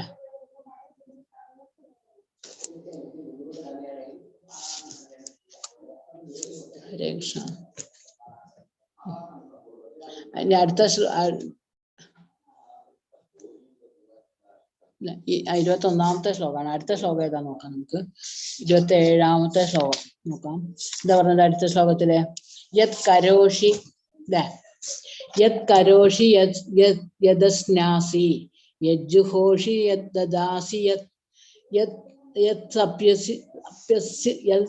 യത്പ്യസ്യസി കൗന്ദേയ തൽകുരുഷ്വത്മദർപ്പണം. എന്താ പറഞ്ഞത്, നീ എന്ത് ചെയ്യുന്നുവോ, എന്ത് നിവേദിക്കുന്നുവോ, ഭക്ഷിക്കുന്നുവോ, എന്ത് ദാനം ചെയ്യുന്നുവോ, എന്ത് തപശ്ചര്യകൾ അനുഷ്ഠിക്കുന്നുവോ കുന്തിപുത്ര, അതെല്ലാം എനിക്കായി അർപ്പിച്ചുകൊണ്ട് ചെയ്യുക അല്ലെ. അതാണ് ഭഗവാൻ പറയുന്നത്. നമ്മൾ ചെയ്യുന്ന കാര്യങ്ങളൊക്കെ നമ്മൾ സർവം ശ്രീകൃഷ്ണാർപ്പണം അസ്തു എന്ന് വിചാരിച്ചുകൊണ്ട് ചെയ്യാം. എന്താ പറയുന്നത്, നീ എന്ത് ചെയ്യുന്നുവോ അല്ലെ, നമ്മൾ എന്ത് കാര്യമാണോ ചെയ്യുന്നത്, ആർക്കെന്തെങ്കിലും ദാനം കൊടുക്കുകയാണെങ്കിൽ അത് ഭഗവാനെ സമർപ്പിക്കുക. എന്തേലും അല്ലെ, പിന്നെ എന്തെങ്കിലും നിവേദിക്കുകയാണെങ്കിൽ നമ്മൾ ഭഗവാനാണ് സമർപ്പിക്കുക അല്ലെ. പിന്നെ എന്താണ്, ഭക്ഷിക്കുന്ന സാധനം നമ്മൾ ഭക്ഷിക്കുന്നതൊക്കെ എന്ത് ചെയ്യണം, ഭഗവാന് സമർപ്പിച്ചിട്ട് വേണം നമ്മൾ സ്വീകരിക്കാൻ. അപ്പൊ എന്തായിട്ട് മാറും, പ്രസാദമായിട്ട് മാറും അല്ലെ. അതുപോലെ എന്ത് തപശ്ചര്യകൾ അനുഷ്ഠിക്കുന്നുവോ അല്ലെ, ഇപ്പൊ നമ്മൾ നാമം ചൊല്ലുക, ഭഗവത്ഗീത പഠിക്കുക, ഭാഗവതം പഠിക്കുക, അതൊക്കെ തപശ്ചര്യകളാണ്. അതൊക്കെ ആർക്ക് വേണ്ടി സമർപ്പിക്കുക, ഭഗവാന് വേണ്ടി സമർപ്പിക്കുക. അപ്പൊ അങ്ങനെ ആയിക്കഴിഞ്ഞാൽ എന്താണ്, അതിന്റെ എല്ലാം ഇത് ആരേറ്റെടുക്കും, ഭഗവാൻ ഏറ്റെടുക്കും. മനസ്സിലായോ. അപ്പൊ നീ എന്ത് ചെയ്യുന്നുവോ, എന്ത് നിവേദിക്കുന്നുവോ, ഭക്ഷിക്കുന്നുവോ, എന്ത് ദാനം ചെയ്യുന്നുവോ, എന്ത് തപശ്ചര്യകൾ അനുഷ്ഠിക്കുന്നുവോ കുന്തിപുത്ര, അതെല്ലാം എനിക്ക് അർപ്പിച്ചുകൊണ്ട് ചെയ്യാം. നമ്മൾ എന്ത് കാര്യം ചെയ്യുകയാണെങ്കിൽ അത് ഭക്തിയോടുകൂടി ആർക്ക് സമർപ്പിക്കുക, ഭഗവാന് സമർപ്പിക്കുക അല്ലെ. സർവം ശ്രീകൃഷ്ണാർപ്പണം അസ്തു എന്ന് പറഞ്ഞുകൊണ്ട് ചെയ്തു കഴിഞ്ഞാൽ എന്താണ്, അത് തീർച്ചയായിട്ടും ഭഗവാൻ സ്വീകരിക്കാം. എന്ത് വേണം, ഭക്തിയോടുകൂടി ചെയ്യണം മാത്രം. നമ്മൾ ഭക്തിയോടുകൂടി, ഭഗവാനോടുള്ള പ്രേമത്തോടുകൂടി, ഭഗവാനോടുള്ള ഇഷ്ടത്തോടു കൂടിയാണ് നമ്മൾ അത് ചെയ്യുന്നതെങ്കിലും, അല്ലെങ്കിൽ സർവം ശ്രീകൃഷ്ണാർപ്പണം അസ്തു എന്ന് പറഞ്ഞുകൊണ്ടാണ് നമ്മൾ അത് ചെയ്യുന്നതെങ്കിൽ ആര് സ്വീകരിക്കും, ഭഗവാൻ തീർച്ചയായിട്ടും സ്വീകരിക്കും. ഇനിയാണ് അടുത്ത ശ്ലോകത്തിലാണ് ഭഗവാൻ പറയുന്നത് ഏറ്റവും രഹസ്യം അല്ലെ. നമ്മൾ പറഞ്ഞു ഈ അധ്യായത്തിലാണ് ഏറ്റവും വലിയ രഹസ്യം പറയുന്നതെന്ന് പറഞ്ഞു. അതാണ് ഈ രഹസ്യം. എന്താ നോക്കാം. ഏറ്റവും വലിയ രഹസ്യമാണെന്ത് ഇവിടെ പറയുന്നത് അല്ലെ. അതായത് ഭഗവാൻ എന്ത് പറയുന്നുണ്ട്, എന്താ പറയുന്നത്, 34ാമത്തെ ശ്ലോകത്തിലാണ് എന്ത് പറയുന്നത്, മന്മനാഭവമൽ ഭക്തോ മദ്യാജീമാം നമസ്കുരു മാമേ വൈശ്യസി യുക്തൈവ ആത്മാനം മൽപരായണഃ. ഇത് നമ്മൾ കാണാതെ പഠിക്കാനുള്ള ശ്ലോകമാണ് കേട്ടോ. ഇതാണ് കാണാതെ പഠിക്കാനുള്ള ശ്ലോകമാണിത്. നോക്കൂ, മന്മനാ ഭവ മൽഭക്തോ മദ്യാജീമാം നമസ്കുരു മാമേ വൈശ്യസി യുക്തൈവ ആത്മാനം മൽപരായണഃ. വിഷമൊന്നുമില്ല, വേഗം മനസ്സിലാവും, പറയാട്ടോ, പറഞ്ഞുതരാം. എന്താണ് പറഞ്ഞത്, മന്മനാ ഭവ മൽഭക്തോ, മദ്യാജീമാം നമസ്കുരു മാമേ വൈശ്യസി യുക്തൈവ ആത്മാനം മൽപരായണ. എന്താ നോക്കാം, എന്താ വിശദീകരിച്ച് പറയുന്നു നോക്കാം. എന്താണ്? എന്നിൽ മനസ്സുറപ്പിക്കുക. എന്താണ് ഭഗവാൻ പറയുന്നത്? ഈ 4 കാര്യങ്ങൾ ചെയ്യാനാണ് ഭഗവാൻ പറയുന്നത്. അതായത് ഭഗവത്ഗീതയിലുള്ള ഭഗവാൻ നേരത്തെ പറഞ്ഞില്ലേ, ഏറ്റവും രഹസ്യമായ അറിവ് ഞാൻ പറഞ്ഞു തരാന്ന് പറഞ്ഞില്ലേ അർജുനോട്, ആ അറിവാണിത്. ഏറ്റവും രഹസ്യമായ അറിവാണ്. അപ്പൊ നമ്മൾ നന്നായിട്ട് മനസ്സിലാക്കുക. ഈ ശ്ലോകം തന്നെ 18ാമത്തെ അധ്യായത്തിൽ വീണ്ടും ഭഗവാൻ പറയുന്നുണ്ട്. മനസ്സിലായോ? അപ്പൊ അത് ഏറ്റവും വളരെ പ്രധാനപ്പെട്ട ഒരു ശ്ലോകമാണിത്. ഇത് നമ്മൾ കാണാതെ പഠിക്കണം. മനസ്സിലായോ? നോക്കുക, ഇത് ആദ്യം പറയുന്നത് എന്നിൽ മനസ്സുറപ്പിക്കുക. എന്നിൽ എന്ന് പറഞ്ഞാൽ ഭഗവാന്. നമ്മളെ മനസ്സ്, നമ്മളെ ചിന്തകൾ എപ്പോഴും ആരെ കുറിച്ചായിരിക്കണം? ഭഗവാനെ കുറിച്ചായിരിക്കണം. അല്ലെ? നമ്മളെ മനസ്സ് എപ്പോഴും ആരിലായിരിക്കണം? ഭഗവാനെ കുറിച്ച് ചിന്തിക്കണം കേട്ടോ. പിന്നെ ഭഗവാന്റെ ഭക്തനാവുക. ഭക്തനാവുക എന്ന് പറഞ്ഞാൽ എന്താണ്? ഭഗവാനെ ഇല്ലേ, നമ്മൾ നന്നായിട്ട് ഭഗവാന്റെ നാമം ജപിക്കുക, ഭഗവാന്റെ സേവനങ്ങൾ ചെയ്യുക, ഭഗവാനെ കുറിച്ച് ചിന്തിക്കുക, ഭഗവാന്റെ ലീലകൾ കേൾക്കുക, അല്ലെ, കീർത്തിക്കുക ഒക്കെ ചെയ്താൽ എന്താവും? ഭക്തനാവും. അപ്പൊ നമ്മൾ അതൊക്കെ ചെയ്യുന്നതിനനുസരിച്ചാണ് നമുക്ക് ഭക്തി വർദ്ധിക്കുക. എന്നിട്ട് പിന്നെ എന്താ ചെയ്യാ? എന്റെ ഭക്തനാവുക. പിന്നെ എന്നെ ആരാധിക്കുക. ആരാധിക്കുക എന്ന് പറഞ്ഞാൽ നമ്മൾ പറഞ്ഞു എന്താണ്? നമ്മളെ ഭഗവാന്റെ ഫോട്ടോ വീട്ടിലുണ്ടെങ്കിൽ എന്ത് ചെയ്യുക? 2 തുളസിപ്പൂ അതിൽ പറിച്ചുകൊണ്ടൊക്കെ, അല്ലെങ്കിൽ 2 പൂക്കൾ അതിൽ പറിച്ചുകൊണ്ടൊക്കെ, അതൊക്കെ ആരാധനയാണ്. ഇത് നമുക്ക് നന്നായിട്ട് പാടാൻ പറ്റുമെങ്കിൽ നമ്മൾ നന്നായിട്ടൊരു കീർത്തനം പാടിയ അത് ആരാധനയാണ്, അല്ലെ? ഇനി പാടാൻ പറ്റില്ലെങ്കിൽ നമുക്ക് അറിയുന്ന മാതിരി ഒരു കീർത്തനം ഭഗവാന്റെ പാടി സമർപ്പിക്കുക. മനസ്സിലായോ? അതൊക്കെ എന്താണ്? ഭഗവാന്റെ ആരാധനയാണ്, അല്ലെ? മനസ്സിലായോ? പിന്നെന്താണ്? ഇപ്പൊ ഇന്നലെ നമ്മളൊരു പാട്ട് പാടിയില്ലേ, എന്താണ്? ജയരാധ മാധവ, അല്ലെ? അത് നന്നായിട്ട് പാടിയിട്ടില്ലേ? നമുക്ക് അറിയുന്ന മാതിരി അത് പാടിയിട്ട് ഭഗവാന് സമർപ്പിച്ചാൽ എന്താണ്? ആരാധനയായി. പിന്നെന്താണ്? പ്രണമിക്കുക. പറഞ്ഞോ, ഭഗവാനെ നമസ്കരിക്കുക, അല്ലെ? ഭഗവാന് ഏറ്റവും ഇഷ്ടമുള്ള കാര്യമാണ് എന്ത്? ഭഗവാനെ നമസ്കരിക്കുക. ഭഗവാനെ നമസ്കരിക്കുക എന്ന് പറഞ്ഞതാണ് നമ്മൾ പൂർണ്ണമായിട്ട് ഭഗവാന് കീഴടങ്ങാണ്, അല്ലെ? ശരണാഗതി പ്രാപിക്കുക എന്ന് പറയും. ശരണാഗതി പ്രാപിക്കുക. അങ്ങനെ ശരണാഗതി പ്രാപിച്ചു കഴിഞ്ഞാൽ എന്താണ്? ഭഗവാൻ പൂർണ്ണമായിട്ടും നമ്മളെ ഏറ്റെടുക്കും. മനസ്സിലായോ? അപ്പൊ എന്താണ്? ഈ 4 കാര്യങ്ങൾ എന്തൊക്കെയാണ്? ഭഗവാനിൽ മനസ്സുറപ്പിക്കുക, ഭഗവാന്റെ ഭക്തനാവുക, ഭഗവാനെ ആരാധിക്കുക, ഭഗവാനെ നമസ്കരിക്കുക. ഇതാണ് ഏറ്റവും വലിയ രഹസ്യമായിട്ട് ഭഗവാൻ പറയുന്നത്, അല്ലെ? ഈ ഏറ്റവും വലിയ രഹസ്യമാണ് ഈ കാര്യങ്ങൾ. എന്തൊക്കെയാണ്? ഭഗവാന്റെ ഭക്തനാവുക, ഭഗവാനെ ആരാധിക്കുക, ഭഗവാനിൽ മനസ്സുറപ്പിക്കുക, പിന്നെന്താണ്? ഭഗവാനെ പറയൂ, പ്രണമിക്കുക. നമസ്കരിക്കുക. പ്രണമിക്കുക എന്ന് പറഞ്ഞാലും ശരി, നമസ്കരിക്കുക. അപ്പൊ 4 കാര്യങ്ങൾ ഓർമ്മല്ലേ? എന്തൊക്കെയാണെന്ന് ഒരാൾ പറയൂ.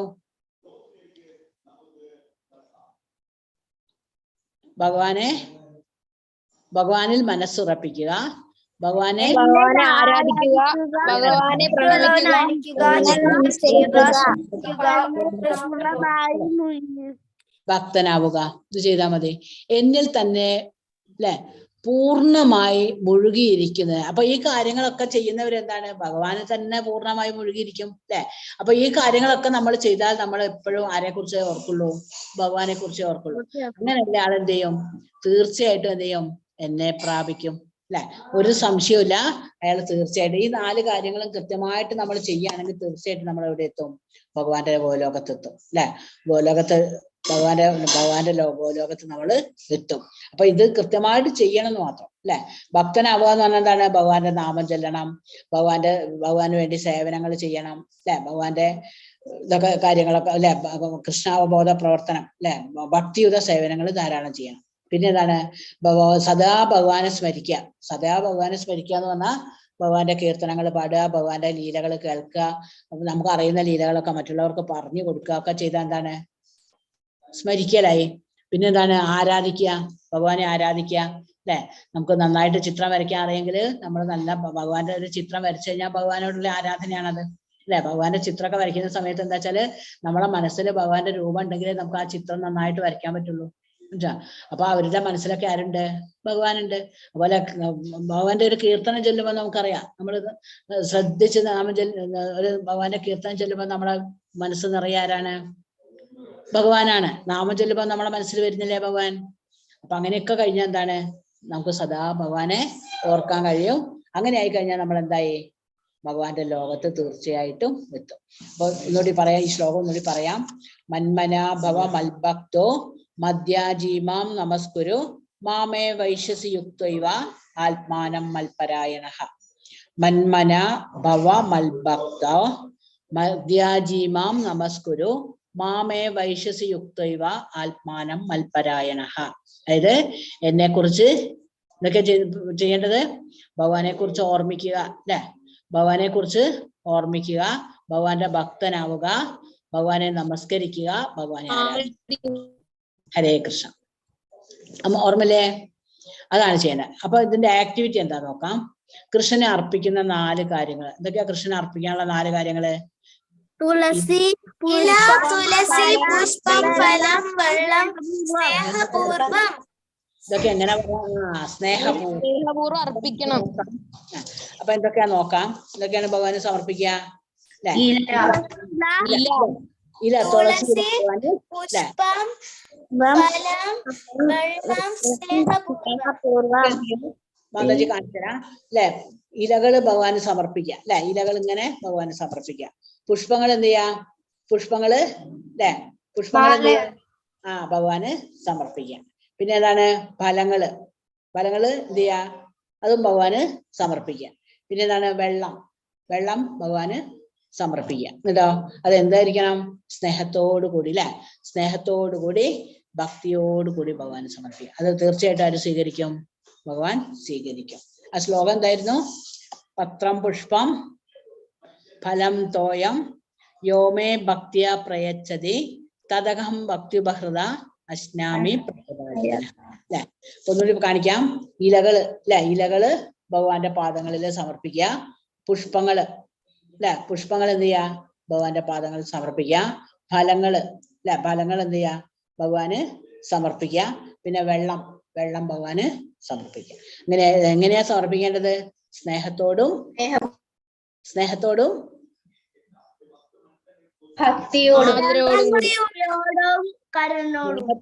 ഭക്തിയോടും കൂടി സമർപ്പിച്ചാൽ ആര് സ്വീകരിക്കും?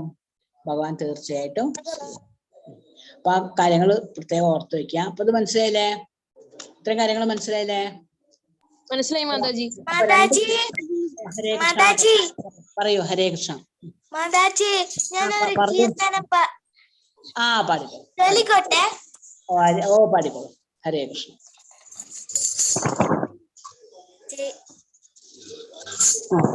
പാടിക്കോളൂ.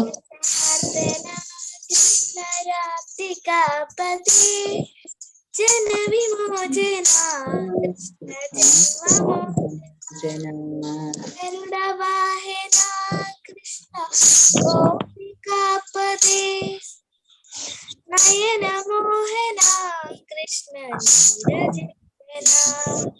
സുജന ബാന്ധവ കൃഷ്ണ സാകൃതേ മദന കോമള കൃഷ്ണ മാധവ ഹരേ വസുമതിപതി കൃഷ്ണ വാസവാനുജ വരഗുണകര കൃഷ്ണ വൈഷ്ണവകൃതേ സുരചിരാനന കൃഷ്ണ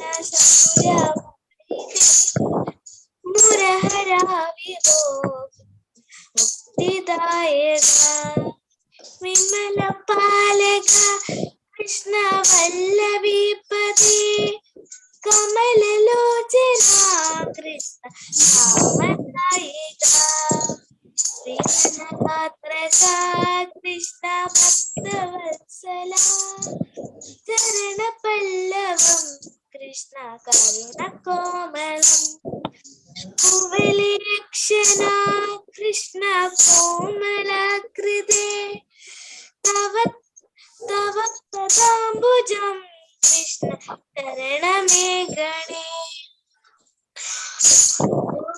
നായക കൃഷ്ണ പാവനാകൃതേ ഗുണഗണോജ്വല കൃഷ്ണ നളിനലോചന പ്രണയവാരിതേ കൃഷ്ണ ഗുണഗണാകര രാമസോദര കൃഷ്ണ ദീനവത്സല കാമസുന്ദര കൃഷ്ണ പാഹി സത്വദാ നരകനാശന കൃഷ്ണ നരസഗാ ജയ ദേവകീ സുത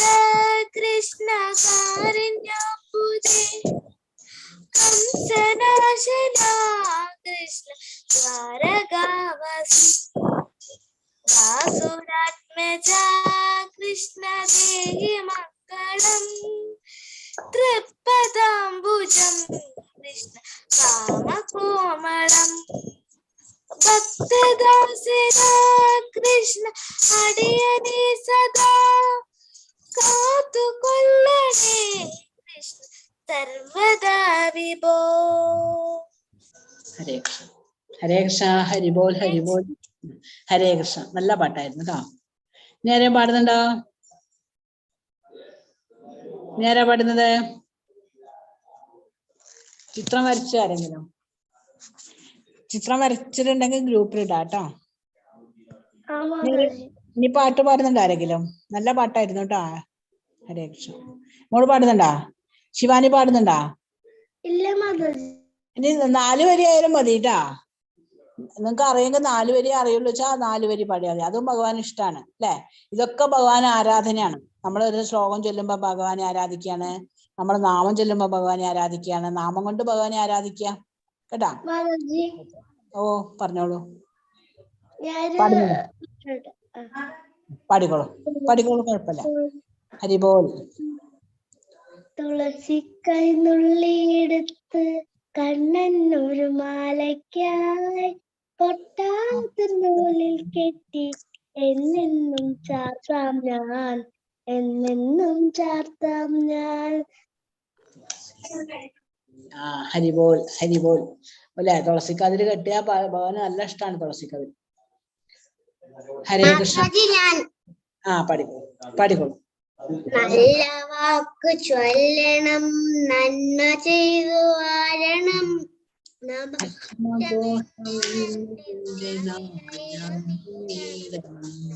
നല്ല ചിന്തയേകണം, മനസ്സു ശുദ്ധമാകണം. പാടുന്നില്ലേ?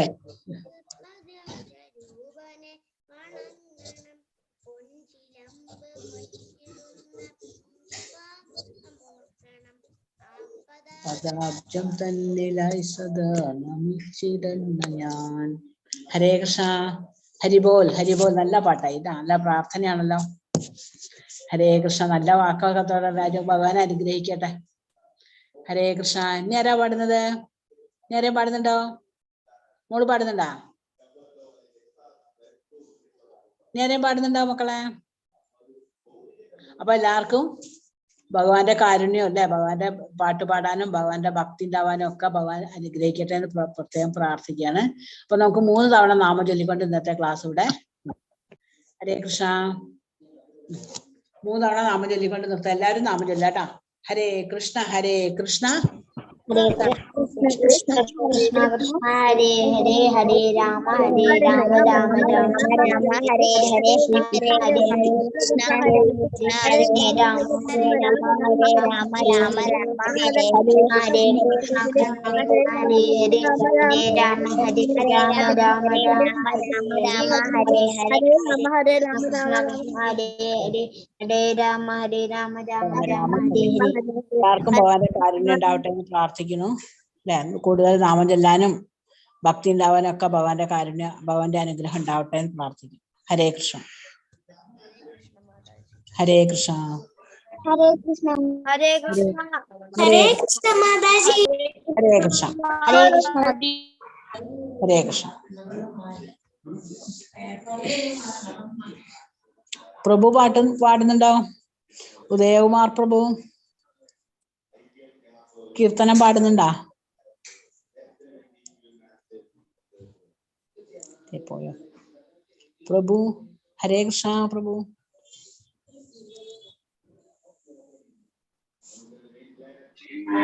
പാടുന്നില്ല. ശ്ലോകമൊക്കെ ചൊല്ലാട്ടോ.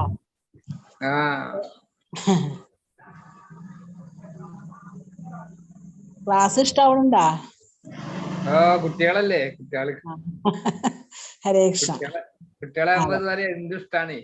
അതെ, അവരെന്ത് ചെയ്താലും അതെ അതെ ഭഗവാന്റെ കാരുണ്യം ഉണ്ടാവണം. കുട്ടികൾക്ക് ഇതാണ്. അതെ. ഹരേ കൃഷ്ണ. മാതാജി ഹരേ കൃഷ്ണ.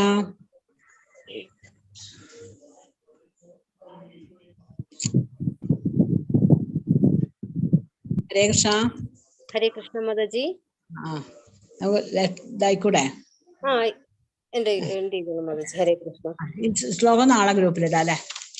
ആ നാളെ ഞാൻ ഇന്ന് രാത്രി ഇട്ടോളാം മാതാജി. എല്ലാ ശ്ലോകങ്ങളും രാത്രി ഗ്രൂപ്പിലിട്ടോളാം. 26-ഉം 10-ഉം 34 26-ഉം 30 ശ്ലോകംസ് എല്ലാം ഇട്ടോളാം. നോട്ട്സ് ഞാൻ എന്നിട്ട് രാവിലെ അയച്ചോളാം. ഹരേ കൃഷ്ണ. ശരി ബാബാജി.